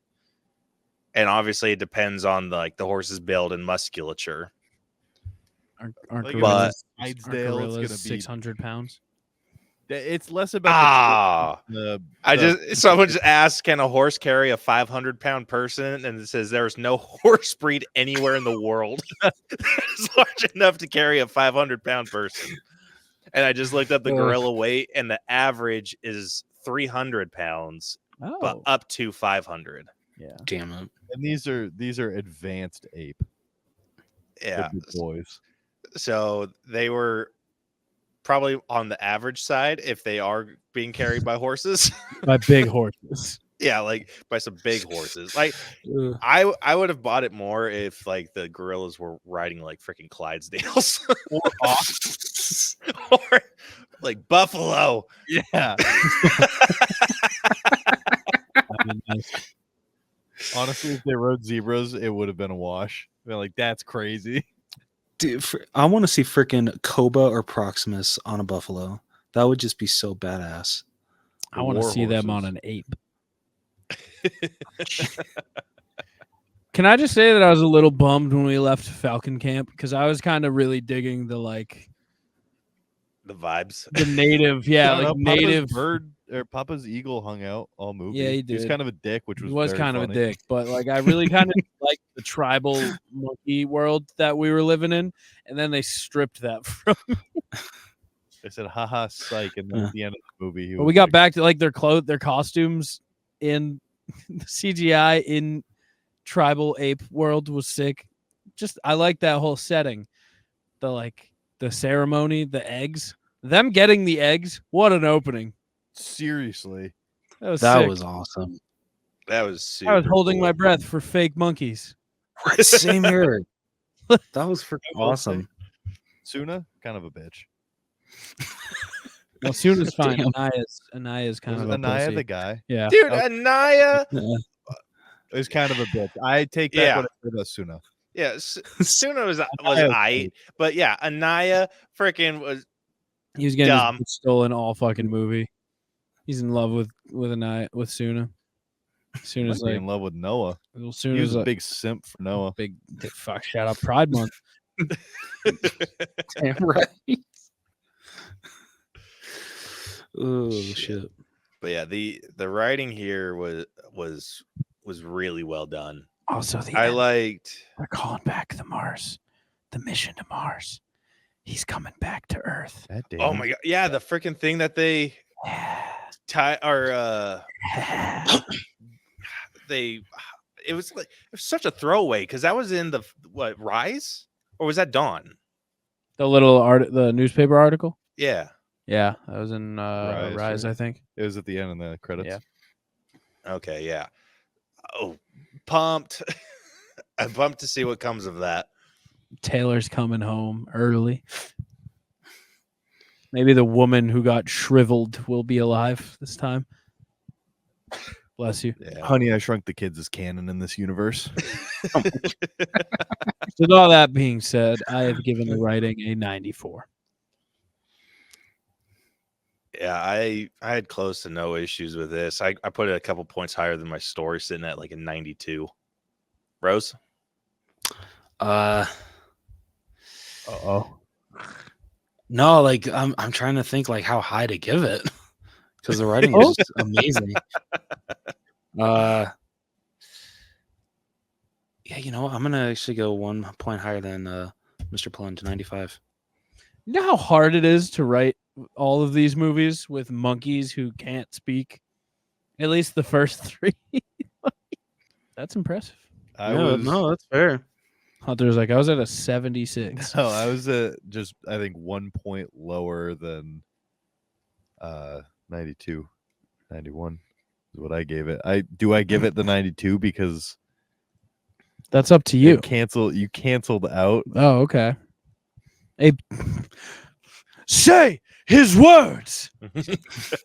What a wonderful day. I will bump it back up to the 92. I will forgive the -1 point because of Caesar's word. All right, moving on over to acting. This was freaking fantastic. So going through this cast list real quick. First up, we got Owen Teague.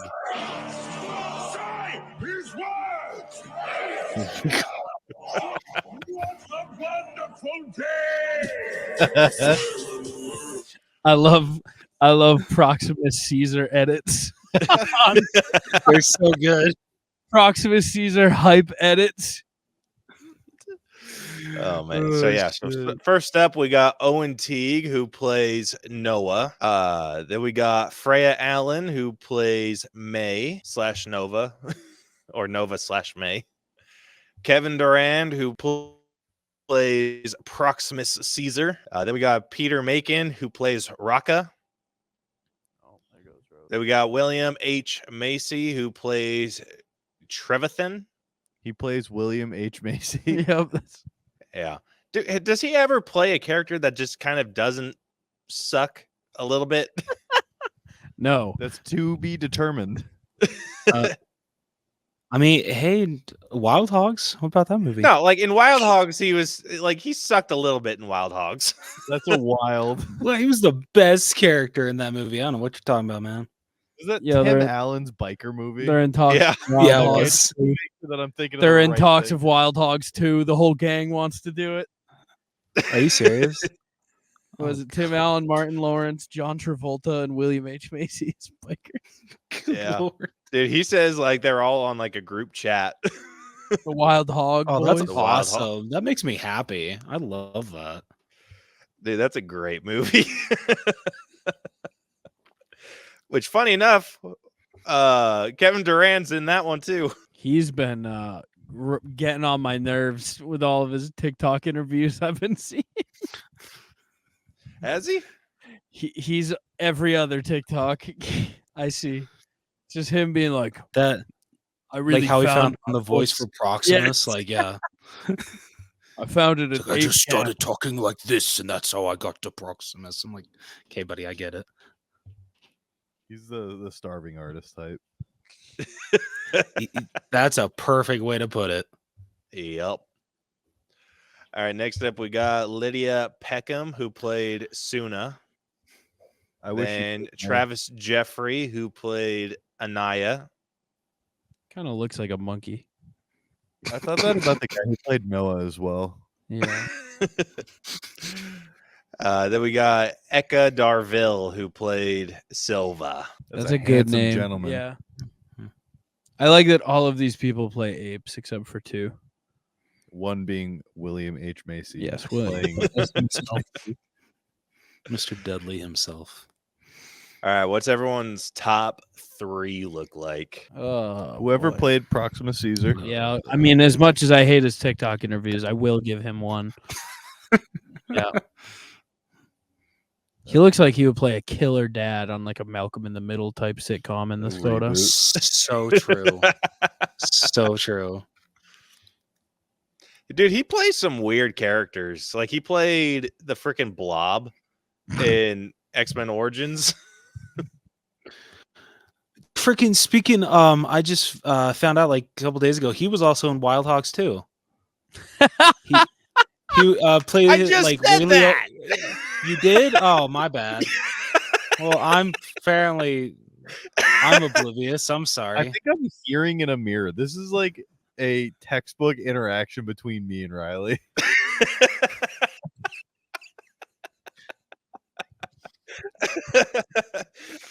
I literally just said that, I'm Rose. sorry. Okay, I'm think he's oblivious. in the group- Okay, Do you think he's Kiss in the my group chat? ass.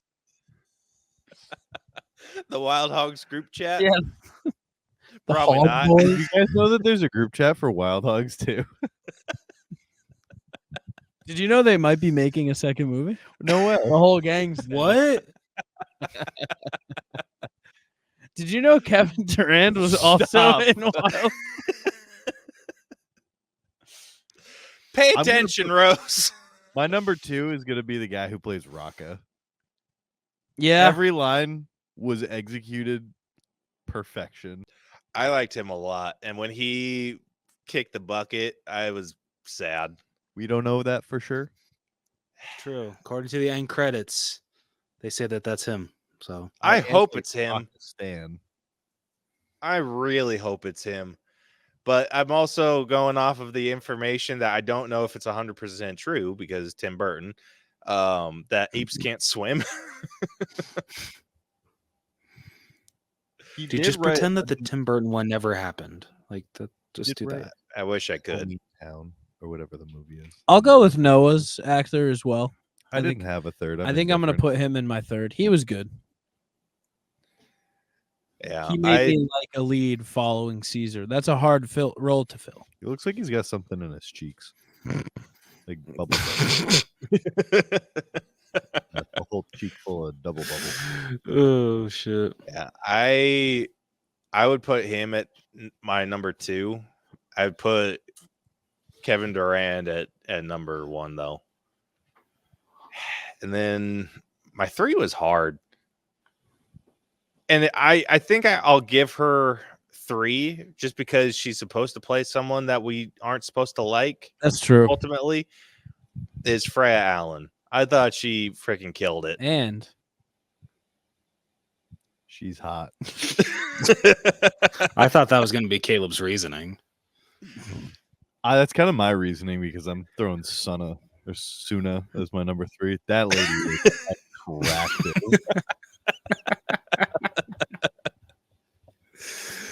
Oh shit! Oh no! For me,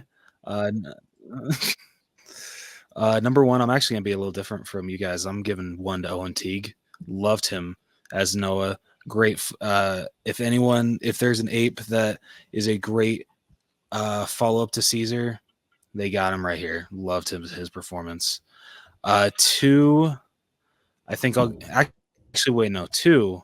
I'm to Peter McCone, however the hell you say it.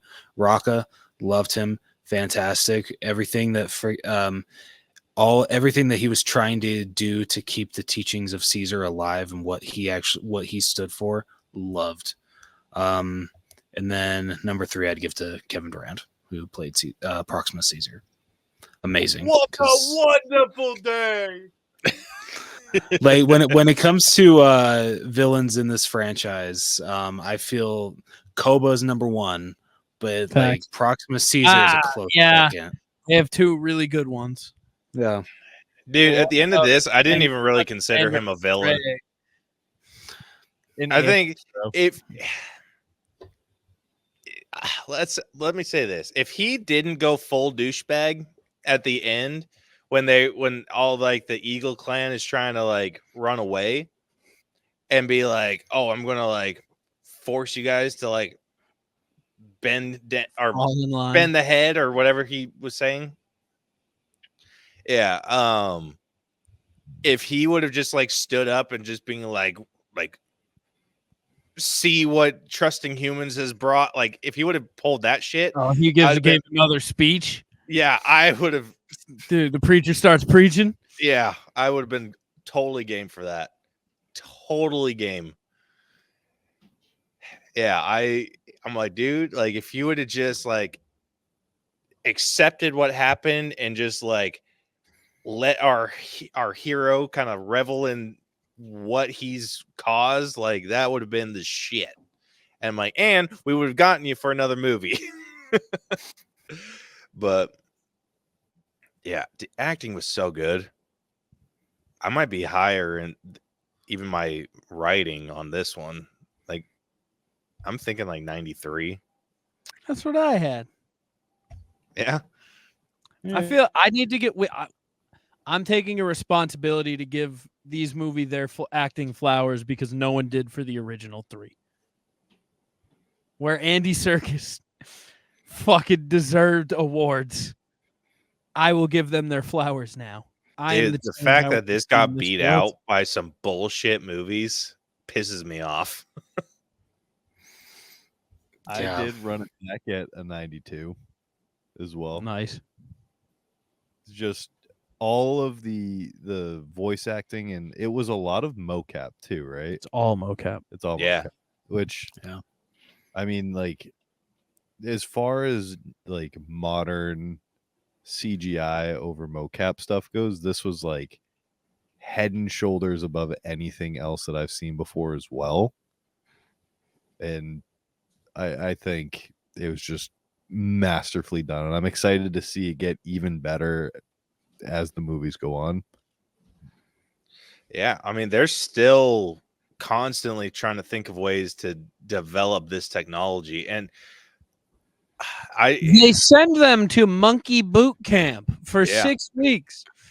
These people are into it. They're ready to go. Well, that's not like all of it. It's like the suits, like the people that worked on like all these movies, they've developed the suits. Like these suits didn't exist prior to the first Planet of the Apes movie coming out, or prior to because it's Andy Serkis' company, right? I don't know if it's his company. If it is, that's fantastic. But yeah, if I'll have to send you guys the link, but if you guys watch, there's a show that I love watching on YouTube. It's visual effects artists react, and they got one of the visual effects supervisors on all 3 of these movies, or on four now. Yeah. On all 4 of these movies to come in and talk about the behind the scenes like development of like CGI and whatnot, or just like how they've developed the mocap. Because they had to develop a whole new process. Because like prior to this movie, you couldn't do motion capture outside, and they're like, "Yeah, we want to do this shit outside, and this is how." And so like they went from like the balls on the gloves and whatnot, like those markers. The reason you couldn't go outside is because it'd make them too bright, and then the cameras couldn't track that shit anymore. So they had to develop these infrared cameras, and then it would like the balls and stuff would blink lights, and so those would be what they were tracking, and they just developed that technology further and further and further until you could do whatever the shit you want. Imagine doing that for a monkey movie. That's crazy. Yeah, imagine some of the greatest technological advances I hate in fucking film come from the monkey movie. Yeah, it's by people that push those boundaries, like freaking anything sci-fi, like pushes those. Like Star Wars has developed a bunch of like crazy technology. Fallout's developed some. This movie absolutely has developed a ton. But where were you sitting at, Rose? Well, I want to point something out because I want to make sure that Caleb didn't already say this. Did you already say what company does the? I didn't say the name. For? Okay, so it's Weta Digital that does the motion capture, and it was actually founded by Peter Jackson. Oh, what a wonderful day! So that actually makes a lot of sense too, because first time mocap wasn't that with Lord of the Rings? Yeah, with the Gollum and Smeagol. So yeah, that makes complete sense. And then I read something that they incorporated like King Kong into somewhere in the into the Planet of the Apes stuff, like the movements for them. And that's from Peter Jackson's Kong. So that was actually a body double for some of the Chimpanzees. True. Yeah. Hunter works for Weta. Yeah. What a wonderful day. I just want to let you guys know that was the second time I made that joke, but I think it was the first time that anybody heard it. That was good. I like that. Okay, so I just looked this up real quick, like the history of motion capture. The first feature-length film to include a main character created using motion capture was the character of Jar Jar Binks in Star Wars: The Phantom Menace. Oh God. Yes. Why? The first film to use mocap, Gollum, right? Throughout the entire. Wait, what? Hold on. This freaking Google AI overview is bullshit. Sucks. It's the worst. I said like famous people from year 1100. They were like, "Do you want Anthony Epicanius, AD the third?" It's like, no, I want Marco Polo. Rose, what'd you give it? Yeah, I can't. Wait, what? What? They made this so much freaking harder. Oh, I give it a 92. That's nice. Thank you. I appreciate that. Are we bringing? Why are you guys whispering? We were trying to be polite to you. I know where you're going with Polite that. to me. Really. Are we bringing back No. whispers? Nope. We did it for like a year and a half. It was really funny. Do you want to do a whisper episode today? No. Okay, so the technology was first put to use to create a digital double of Val Kilmer in Batman Forever. And James Cameron populated crowd scenes in Titanic. And in the summer of 1999, Jar Jar Binks and Phantom Menace was a motion capture character. Have any of you gone back and watched Titanic with those scenes where like the freaking passengers are like clearly CGI when they're doing like a freaking pan around of the Titanic ship? Never looked at that. Like I've never looked. Can't knock it. Like I can't knock it because like it came out in 99, right? Isn't that when Titanic came out? I think so, yeah. But like when someone points it out to you and you see it, you're just like, damn, that is really noticeable.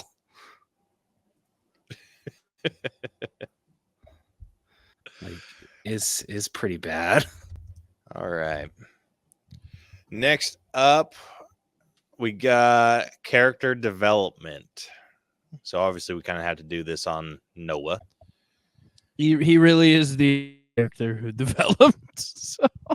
I don't know. May also develops. The reverse. She fucking turns into a giant bitch. If that's what you mean. Dude, she does freaking suck.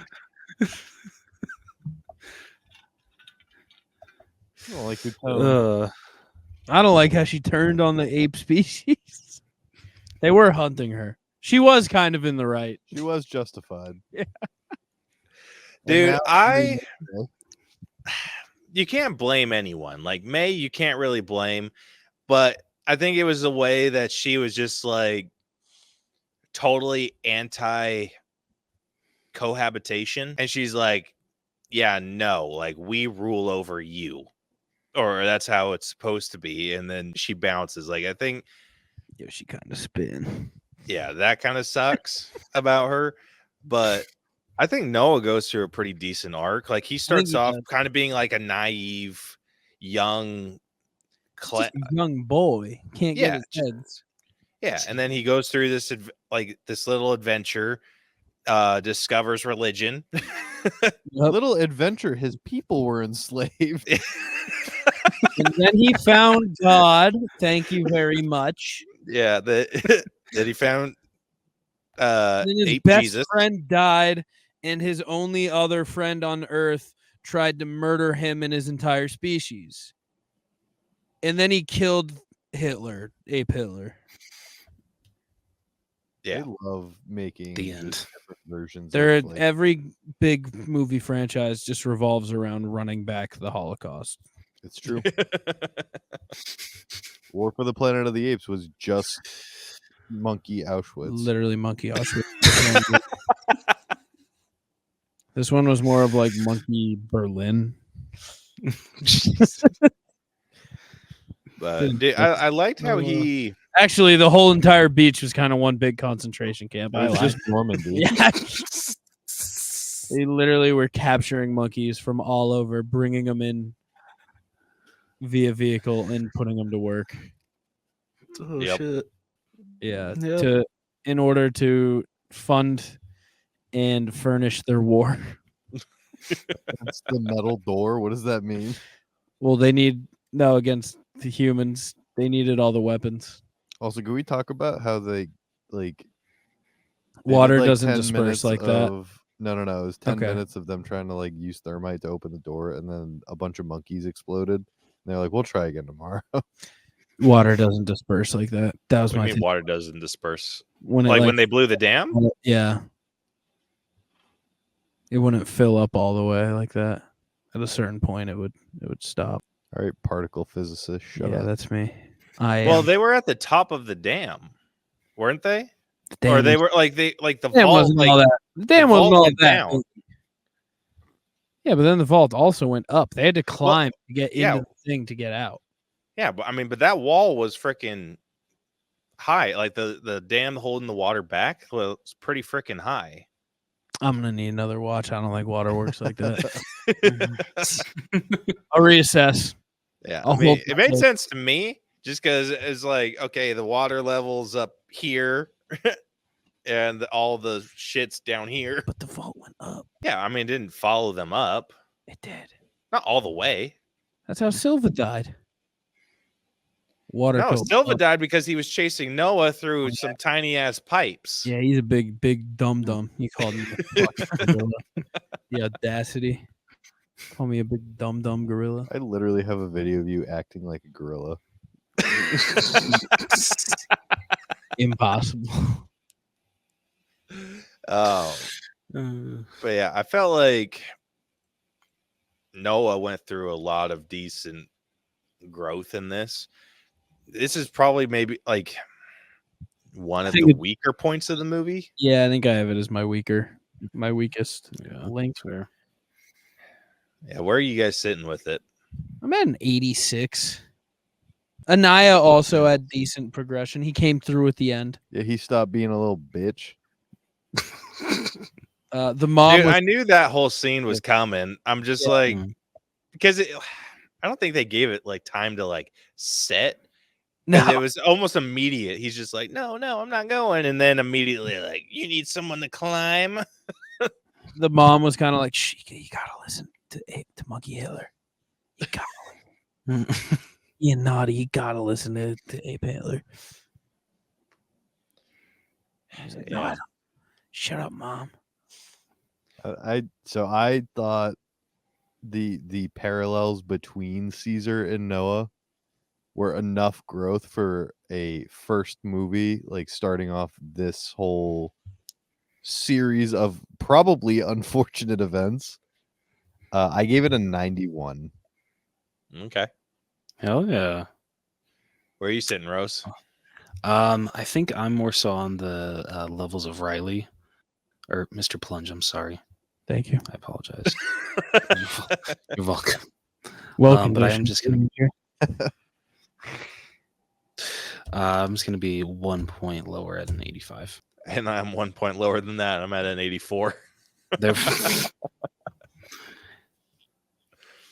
Kudos to you, Hunt, for really pushing it to the 90s. I mean, it deserves it. Like, I get where you're coming He's from. trying to keep us from holes territory. I really like.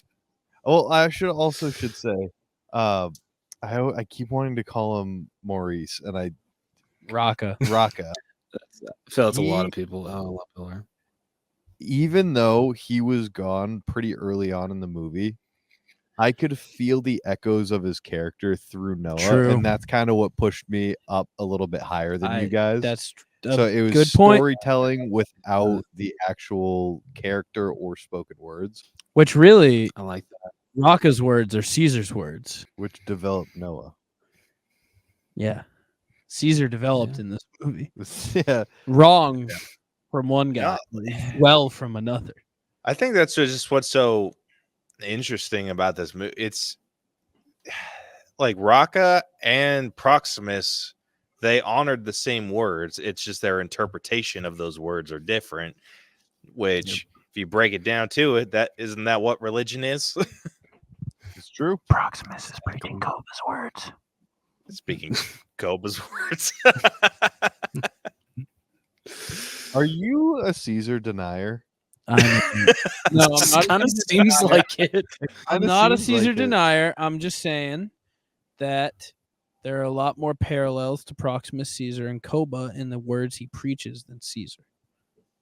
Sounds to me like you're a Caesar denier. That's okay, because on to effects, I gave it for the first time in my life the Mr. Plunge 100.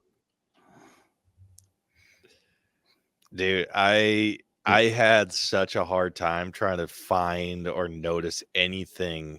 Any flaw. Yeah. Even like the grand landscape shots were beautiful and like magical and set up this magical, beautiful world. Like, Yeah. It's like shit. The only thing that I was able to even like kind of pick out were the zebras. yeah, the Like, there was- zebras were actually Just painted horses. Yeah. Well, no, it wasn't even necessarily that. Like while they were like, it was when they were being chased and like the zebras were running past and everything. There was just one that looked a little extra rubbery. And I was like, that's seriously the only thing that I can like pull out of this. Like everything else looked fantastic. Like the photorealism of everything. I mean, everything was on freaking par. Like I'd say this is pretty on the same level as War. Yeah, 100%. Yeah. It felt like war, but just magical. With Yeah. Yeah, with Like birds. I'm at a 99, and that's seriously just because I'm The like, one rubber zebra. yeah, the one rubber zebra. It's such like a petty thing. Just be like, hey, that looked A little fake, bit. but everything else photo real. Oh shit. What about I you, personally Rose? did not notice the rubber zebra, so I'm gonna have to agree with Mr. Plunge with 100. What do you got, Mrs. Plunge? You guys are not gonna like this. Seeing it, it's not as bad as you think it is. It fucked. I have bad eyesight. I don't know. Like I can't put my finger on one singular scene, but like there are scenes that are just like I don't know what about it hurt my eyes or like I couldn't focus on the whole thing. I gave it a 94 though. It was absolutely That hurts my stunning head. and beautiful. Just because you have shitty little eyes and couldn't handle the IMAX screen. You invited me to this. Dude, the IMAX, it can be really hard to take in sometimes. It was a lot. Oh no, my eyes aren't good enough for this incredible quality. You're just mad that you're a Caesar denier. I think you're mad I'm a Caesar denier. I I am. seem to be very happy in my world of Koba. So you admit it. No. Wrong. He's gonna start a movement. Koba was right. Koba was I mean, right. Koba was right. Yeah, Koba was right. Let's not get it twisted. Is there a soundtrack? Kingdom of the Planet of the Apes soundtrack? All right. Next up, we got music, which this was unfortunately as average as it gets. Like the score was all right. John Paisano. I remember liking it, but I gave it a 7 because I couldn't picture in my mind's eye any of the music that was played. But Same. I do distinctly remember liking it. There's a song called What a Wonderful Day, followed by Apes Will Learn, I Will Learn, followed by Together Strong. Ape Aquatics. Yeah, I'm personally at a 6. Like I thought the Damn. score was good, and that's about where it ended. I wasn't too impressed, and I feel like there was like a real opportunity for them to like stand out with that final song that they were singing the birds to bushwhack Proximus, but that one's kind of hard to like. It was hard to hum. Like it was a difficult tune to remember. I'm having trouble hearing you because Riley is listening to What a Wonderful Day. Yeah, it's mid. Mid. I give it a 6 too because it's mid. All right, the Rose. I think I'd go a 7. I feel like comparing it to like the previous soundtracks, especially Wars, which is like phenomenal. Love Wars soundtrack. It definitely is a downgrade from that because I'd probably give War like a 9. So yeah, a 7 from me. Okay. All right, moving on over to costumes, which with this being a very CG heavy film, this is more based on the character design. And I did get some pictures from here to compare of like some of my favorite outfits. Put that motherfucker on the screen. What a wonderful day. Well, actually, I'm starting off with the Birdmaster. Went crazy. Everyone in the bird tribe went crazy. Yeah, looked freaking sick. Like I loved his like it was like shoulder guards of feathers. Was They sure were. fantastic. That guy, the birds loved that guy. They hated Noah. Drift Until out. they didn't. He's the king of the birds now. That is true. Yeah. Then I like up, we got our Rocco. freaking boy Rocca. Rocco Yeah. was the man. Yeah. The Raiders, like when they were out raiding, were super cool too. Like, because you didn't even know they were apes at first. They looked super intimidating and like cool. Their masks cool as hell. Yep. Seriously, Look like those are Deadshot badass. from the monkey apocalypse. Fucking tasers. Yeah, Rocco was dripped out unbelievably. Dude, I couldn't find a decent picture of the Raiders. Show me, May. I'm ready. Now, the next up we got Anaya. Like, I'm just looking like the comparison between the two. Like, I have a hard time with characters that I can't see the actor in, or it's not like a hard time. Like, I love when that does happen because it's happened with Bill Skarsgård when he transforms into Pennywise. Yeah. Like the second they put the makeup, like I don't even know at what point, because I've seen him like behind the scenes stuff of him putting the makeup on, and there's just like a certain point where it's just like, oh shit, I can't see Bill anymore. It was the same way with Heath Ledger's Joker. Like I can't see Heath Ledger in the Joker at all. But this, like the translation between human to ape, like I can see this actor in Anaya, like pretty easily, and even more so with the main actor Noah. Like, oh yeah, seriously, you can't tell me that's not the same person. I mean, I feel definitely with this new movie, and especially in the other trilogy, I feel for honestly every actor they try to do that, especially Andy Serkis's Caesar. Like it clear as day, you can see Andy Serkis you can see Andy Serkis in Caesar. You can definitely see his face, dude. Absolutely. And then finally, we got to talk about our boy Proximus Caesar. Unbelievably dripped out. What a wonderful day. Say his words. The crown, the fucking necklace thing goes crazy. All of his guards, they look sick. he also just generally had swag. He did. He was dripped out. Dude, did you guys notice this little? I bet you they did this on purpose. But did you notice like his whole neck guard thing is in the shape of the window? I did not.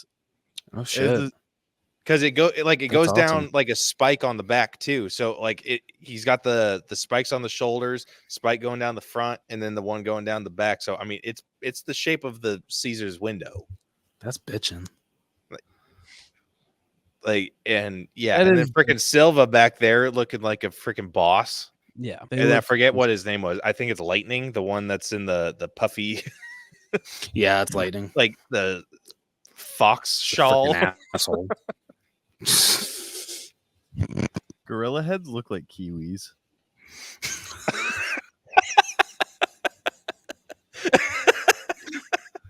A little bit. Anyways, I gave the costume a 10. Same. Same. Yeah, same here.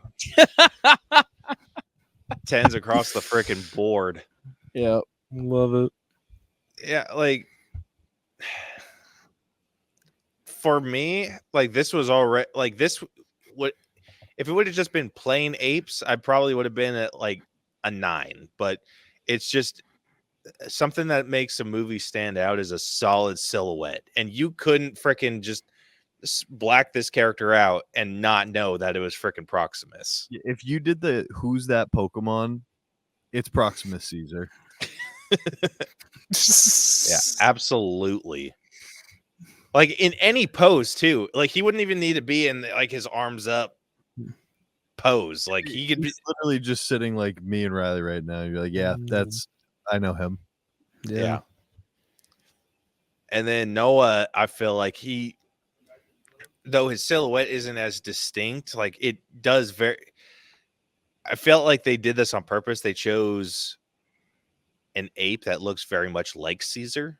Yeah, he's got the same birthmark and shit too. And that'd be a tricky one. You'd think it's so interesting, but it's actually Electro. Yeah. Yeah, I think the only difference really between Caesar and Noah is just Noah's a little skinnier. He's also younger by the time the movies for the first 3 ended. So, I mean, probably looks closer to him in Rise. Yeah, probably. Yeah, makes sense. But yeah, I mean, freaking love it. Like, no bad things to say about these character designs. I love seeing how they try to interpret ape clothing. Yeah, like puffy vests and Flannels. yeah, Puffy vest. some jeans, some nice jeans and a hoodie. Yeah. I mean, dude, Caesar was wearing just jeans the entire first film. Not enough people talk about Caesar's slacks. They did rip his That's shirt. true.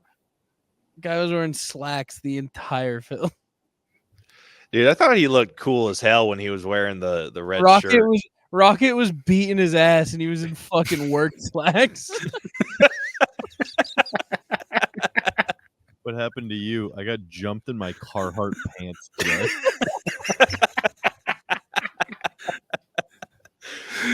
Oh shit. All right, last up, we got our own personal scores. So, Rose, you want to take this one first? Ah, you motherfucker. Okay. And you can't pull So- I agree with you bullshit. You know what? Ooh, shots That's all fired. I'd say. The same way. Seriously. Caesar. This is how it begins. Humans start to fight. But ape strong. It all started with the ending of the All Bros. That's what caused Ape Kind to rise up. So, guys, we're Mr. and Mrs. Plunge, your new hosts of the All Bros. But they were not all those. Anyway, so Rise, Dawn, War is one of my favorite trilogies of all time. It just genuinely gets better and better and better. And so I was a little hesitant, actually I would say very hesitant on if they would be able to continue with amazing me with this franchise. But they did it. They really did it. This is a perfect start to this new trilogy. I cannot wait to see where they take this. The new characters I absolutely love. Noah's a great Protagonist. and I can't wait to wait, what? Did you just say antagonist? I did not. Okay. Oh, okay. Caesar denied. But yeah, I can't wait to see where Noah goes. Just honestly, all these characters. I'm very interested to see how things go with the humans, with May leading the revolution. May leading the revolution with them, and just reaching out to other humans that can actually still speak. Yeah, I really don't have She's not anything even bad a to say leader. about She's a this. freaking lackey. She's hot. Yeah, that's true. He's not wrong. But yeah, no, this was a great start to the trilogy, and I cannot freaking wait to see where they go from here. So, personal score, I'm going to give it a 96. That's a banger. Damn. That's a banger score. And Caleb, I'm going to submit it, so I can't change anything. All right, what about you guys? Go ahead, Hunt. I felt very strongly the same as Rose, but again, I kind of said earlier it was less octane, high octane, and in my personal opinion, thought that the pacing was ever so slightly slower than the beginning of Rise. However, different time period, different set of circumstances where they are essentially already the dominant species on Earth compared to the humans affected by the what's the virus called? Simian virus. AZ 112. With that being said, ALZ 112. I gave it a 93. And I Hell will yeah. submit, so I can't change anything. I already submitted mine. So my letterbox, I gave mine an 87.58, but I'm grading on a scale for here. So I gave a 92 based on my scale, my All Bros scale, grading curve. Really liked it. It was fun. It's weird because like we say all these good things, and I think everyone all those could be true, while everyone can also be like, and also I think it's my fourth favorite of the four. Which is a weird thing. No, probably is. I mean, like Rose might hit me based on what I've heard. I liked it more than War. I didn't. Yeah, I'm gonna reach through this screen and hit you, man. No one disrespects War like that, and I loved this. Like you're gonna hate me, but I actually would probably put it above Rise. I go Dawn, Rise, Kingdom, War. I think mine's War, Dawn, Kingdom, Rise. Rise being first is wild. Oh, Or last, Rise sorry. last. Gosh, Yeah. I might be on. I think a lot of people have Rise last. I just loved the Caesar arc. You and me talked about. I love the Battle Caesar on the arc. Golden Gate Bridge. The Battle of the One Golden of Gate the Bridge best may be things. the best sequence in the entire franchise. Oh man, that was a great sequence. That's fair. Yeah, From that the was point great. of no to them getting to the Redwoods, it's maybe my favorite, like 25, 30 minutes. Caesar is home of the franchise. Goosebumps. Yeah. I ended up putting it where I feel I like this pretty equally with Rise. I like this a little bit, like barely more than Rise. I think visually it's a lot better. Yeah, that's also a thing to take into consideration. It's a lot better. It's so much better made than Rise and probably Dawn. Yeah, but I think story wise, they're on the same level for me. So I ended up putting them both at a 91. Have you guys done the other three on the show? So those were, I think we did those as bonus ones when we were posting those to like Instagram. Like we were making like little reels, trying to write a little, or it wasn't a reel. Like it was just swiping through the pictures. Yeah. And we were putting like a little something because Rose was visiting, so we were just knocking out a bunch of movies and stuff. So I was like, hey, we tried these. It was a lot of work. So we have scores for them. We've just never done them in an official episode sense. Yeah, I don't even think we watched the movies. Like we just went through and scored them. Dude, going back, like, because I actually looked at those, I think yesterday, in preparation for this episode, just to see where they were ranked. I feel that we were a little too harsh, at least with Dawn. I feel Dawn should have scored higher. Yeah, Dawn's really good. Yeah, I think I was looking at those before Listen, we started too. You don't know Koba's an all-time great villain in the moment. Sometimes you look back. So when we wrote or when we came up with all those scores and stuff, and I think that was like our deciding factor on like if we're going to do a movie, it needs to be something that we've seen within the past week or two. Yeah, because we were trying to come up with stuff to write about Planet of the Apes, but we hadn't seen them in years, and so we were just like, monkeys are cool. Yeah, we were just like writing some trying to remember certain stuff. And then the last time I'd seen them was with War. Like I'd seen War. I think we watched. No, I think we saw them all in theaters, but it was like with all that separation. So I didn't, and I'm so bad with names, so I didn't recognize the freaking apes. So I was just like, okay, who's this dude? Who's this guy? And like all this. So watching them all in sequence really helped me out a lot. So yeah, I feel like that's definitely some scores that we need to address. But with all of those scores, that would be a really fun episode. Is just going through your biggest listener complaints and rehashing. Yeah, well, our biggest complaint was Scott Pilgrim. Would you low or high? Low. Oh, well, so because this is what happened. I think I included you guys in this. We were like when we developed this system with like the numbers and everything, because we were just coming up with like random like letter grades off the top of our head, and I'm like, nah, we need like a legitimate system to like accurately score these. So when we developed this, we had like a decent amount of, I think it was like 20 or something movies that we hadn't had scores for. And so we did an episode where we were going to score them all.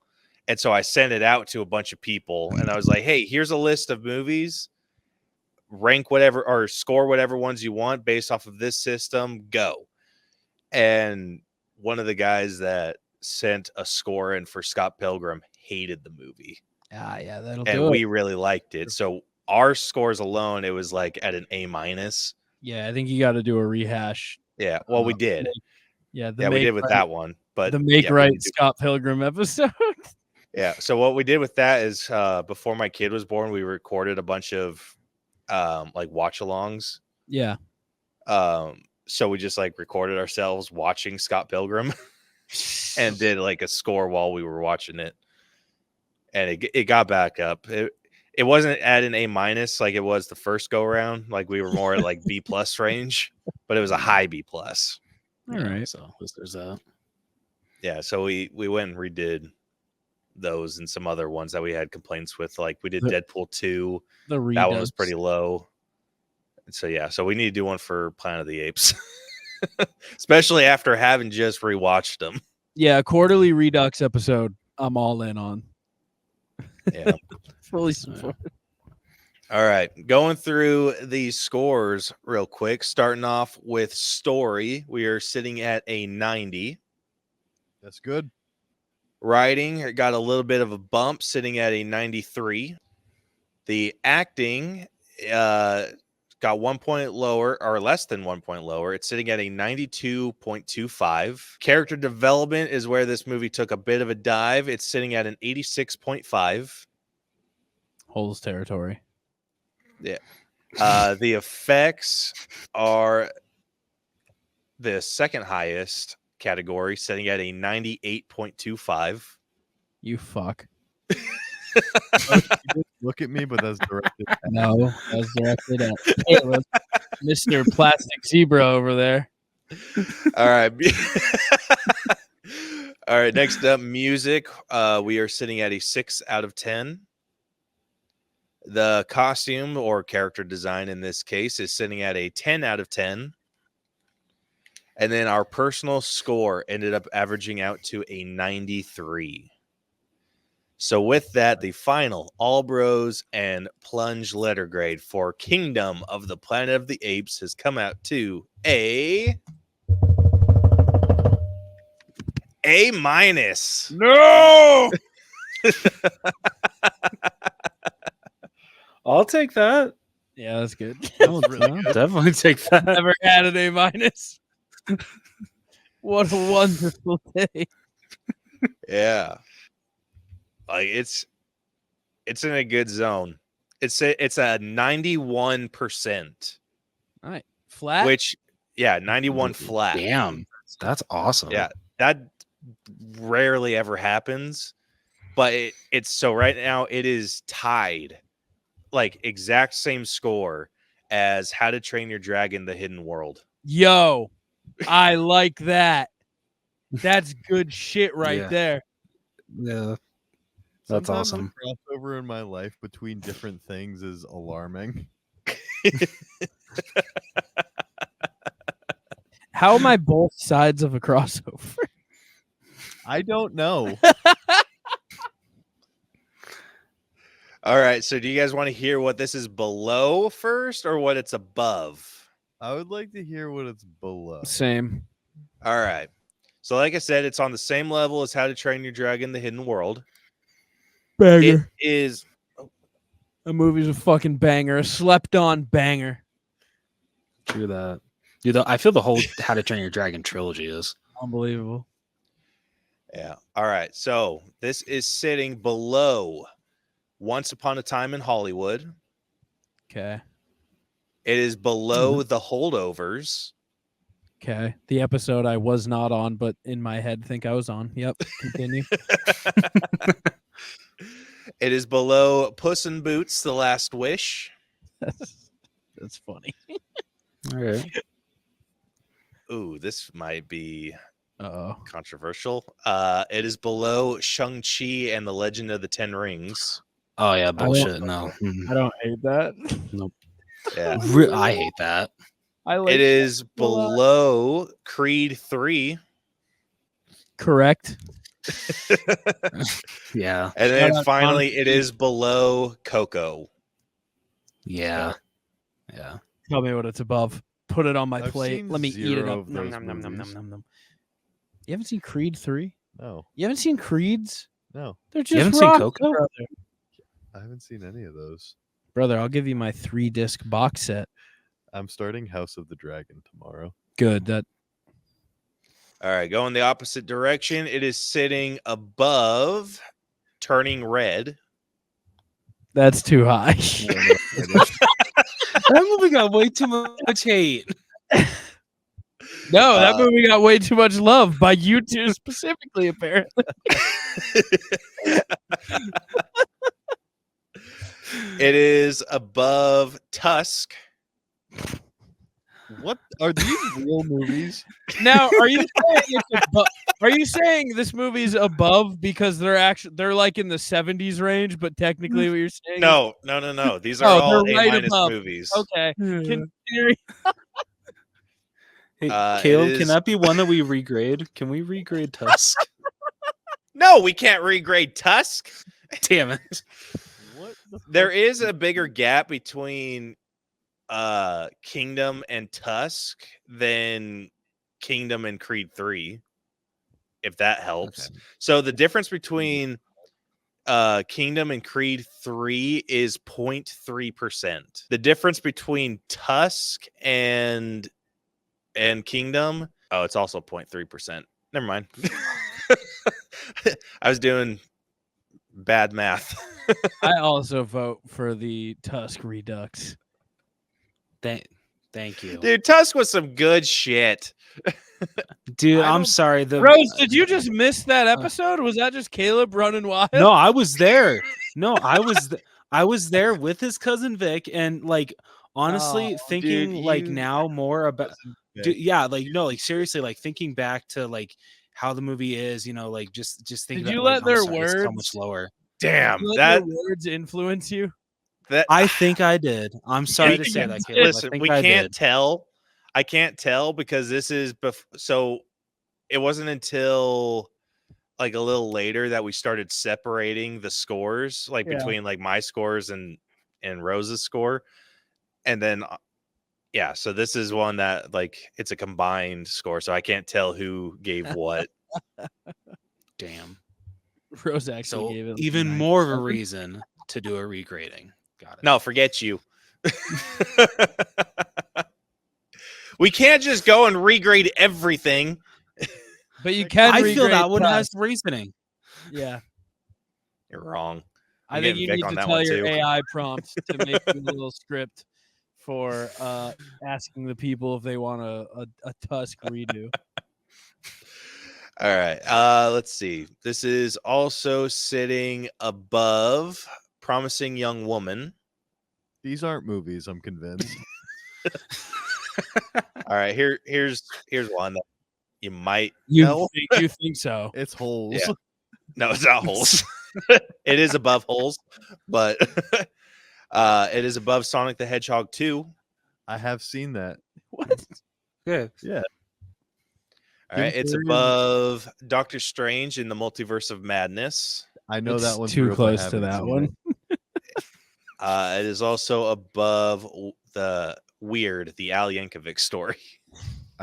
Okay, how are the movies that I've never heard of so high, and then the ones that are I do know what they are? They're like, yeah, these are shit. It's Everything not these are above- shit. These are all A- movies. Everything Okay, above okay. he named is like a huge movie. Everything below is not, and those are the ones you're like, of course I know. Weird, the Weird Al Yankovic biopic.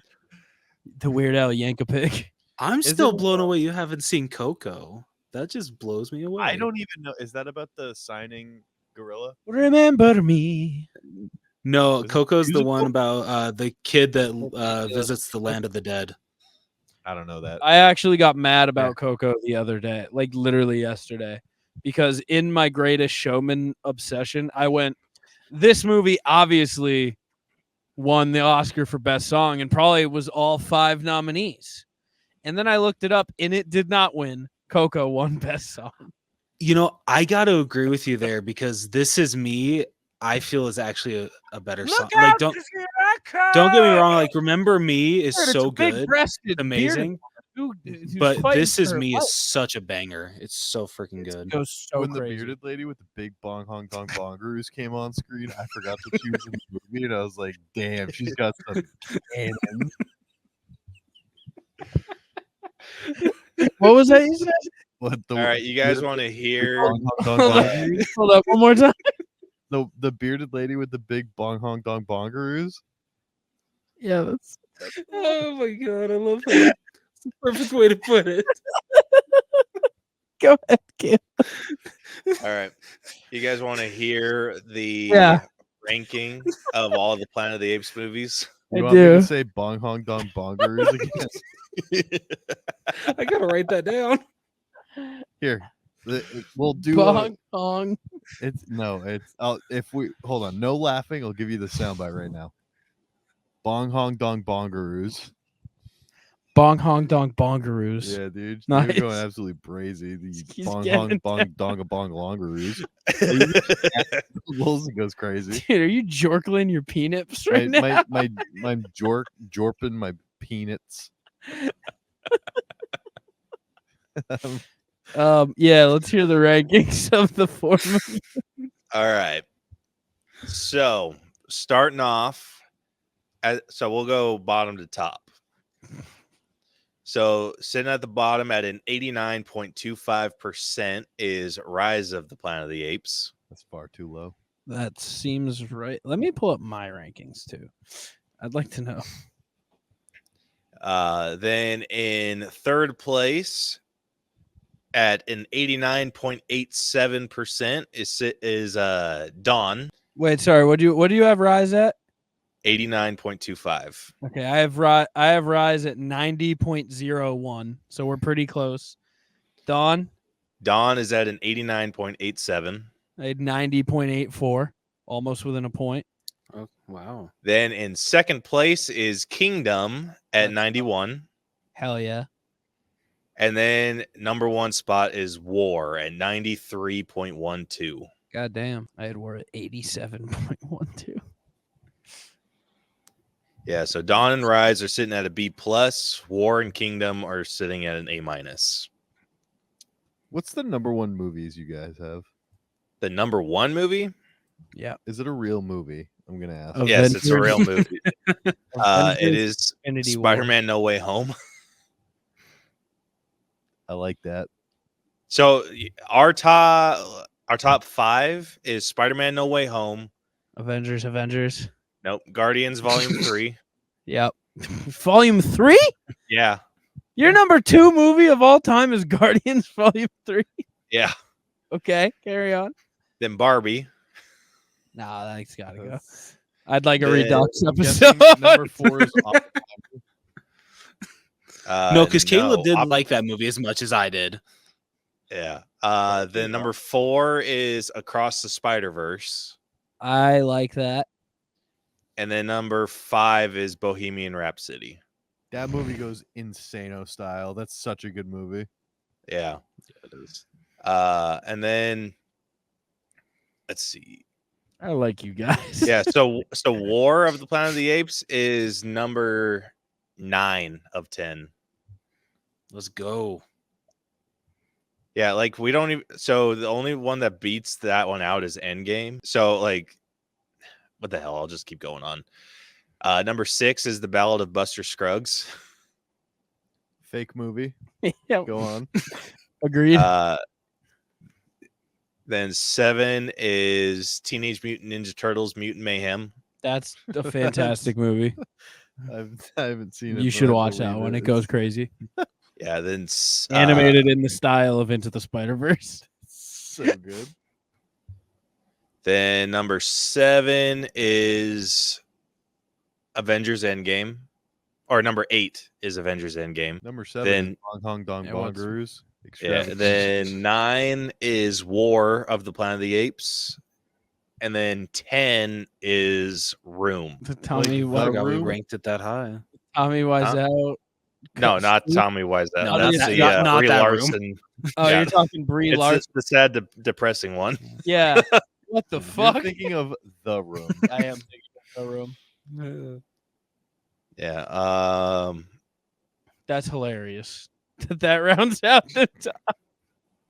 Yeah, that's our top 10. Nice. Then we got other ones like, then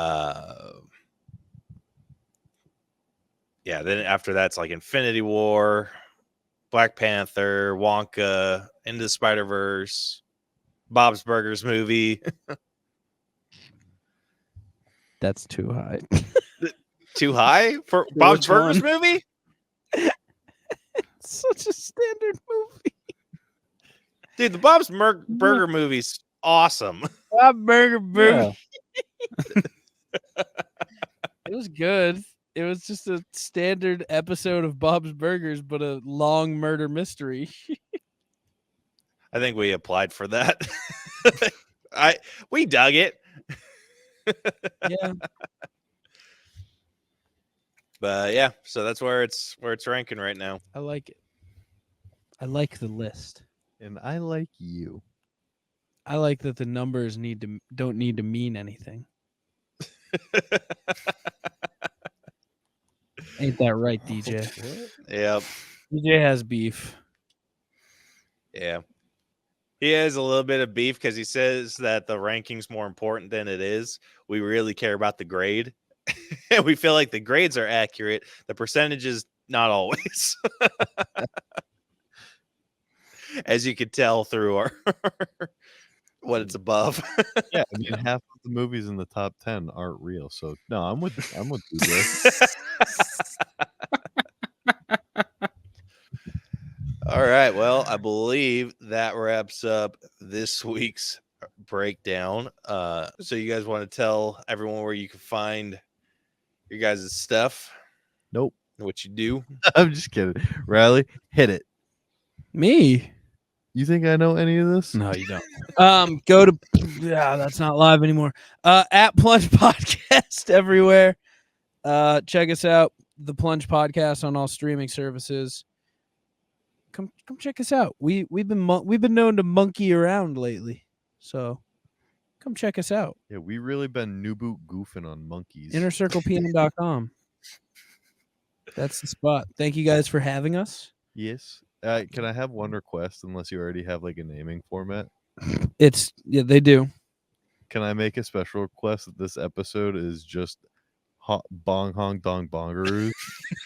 Can I make an extra special request that it's not? At least go in the show notes. I'll throw it in the show notes. You can hit up Rose for the spelling. Yeah, you can.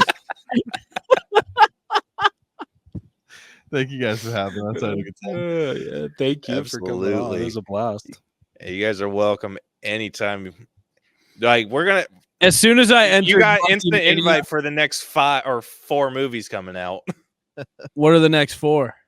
Like Huh? that get released in the series. No, like Oh. the next Planet of the Apes movies.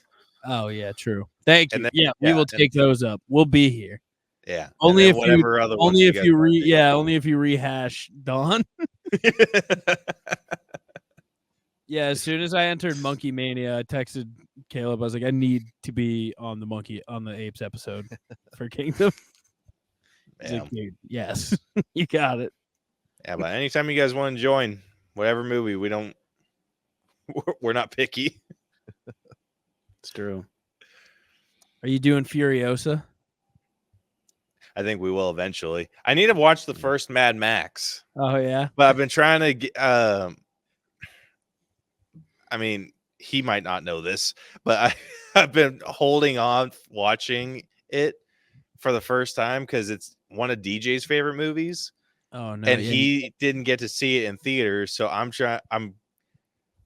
attempting to find the time to watch Mad Max or Fury Road on the big screen for VR with DJ. That'd be fun. That's sick as hell. Yeah. Awesome. All right. If you guys like this episode, want to check out more of our stuff, be sure to follow and subscribe wherever you listen to podcasts. We are damn near everywhere: Facebook, X, Instagram, TikTok, LinkedIn, all at the All Bros. You can also check out our website, tinyurl.com/the All Bros. And yeah. So next week, you guys can look forward to us breaking down the fairly average movie, If. He sounds so excited. Not a real movie. You haven't seen it yet, have you, Rose? No, I haven't.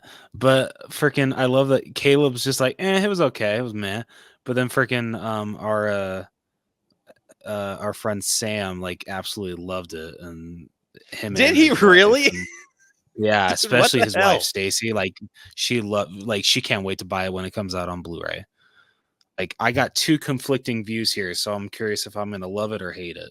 I You go feel with I'm your probably kids? gonna be more so on Caleb's side. Caleb, The what? did you go with your kids? And she was into it. Okay. Like she liked it. It was I mean, a the bit slow cast for her is- taste. Cast is stacked. Yeah, the cast is ridiculous. It's true. But it was a little slow paced for her taste. But I Two thumbs up from Bad Ape. Okay. oh.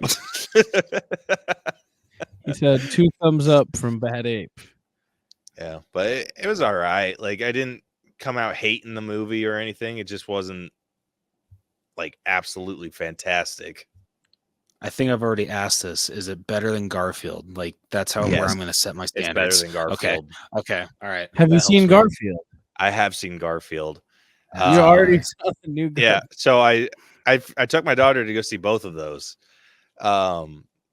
She was a little bit more into Garfield just because it was a little bit like quicker paced and like cartoony, bright colors, all that good stuff, like shit that distracts kids. If was a bit slower. Like I think that's more for like older kids, but Garfield's more for younger. Seems the opposite from the trailers. Every time You would think. Yeah. Garfield's for no one because it's not a Garfield movie. Garfield's for Mondays. Even Yeah. Mondays doesn't deserve the shit that is that movie.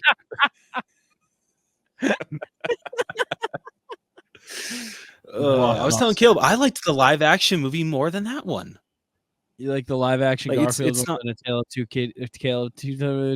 Kitties? Wait, so Tale of Two Kitties is still the worst Garfield movie, or at least The worst released Garfield movie. theatrically.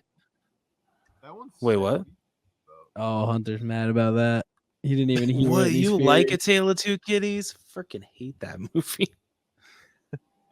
Dude, Like he rank, jumped out like the you know, not Facebook this might be a truck. spoiler for Garfield episode, but like number please 3, don't. Tale of Two Kitties, number 2, the Garfield movie with Chris Pratt, and then number 1, and like this is the one with Bill Murray, and like this, and it's not even none of these are great, not even good. They're just like all of them are just they're okay, but at least They're movies. the one with the one with Bill Murray at least is I feel watchable.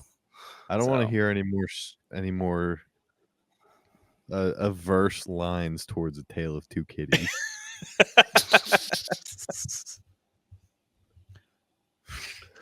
Shit. Oh shit. Yeah. So you can look forward to that episode. Not Garfield, the If episode.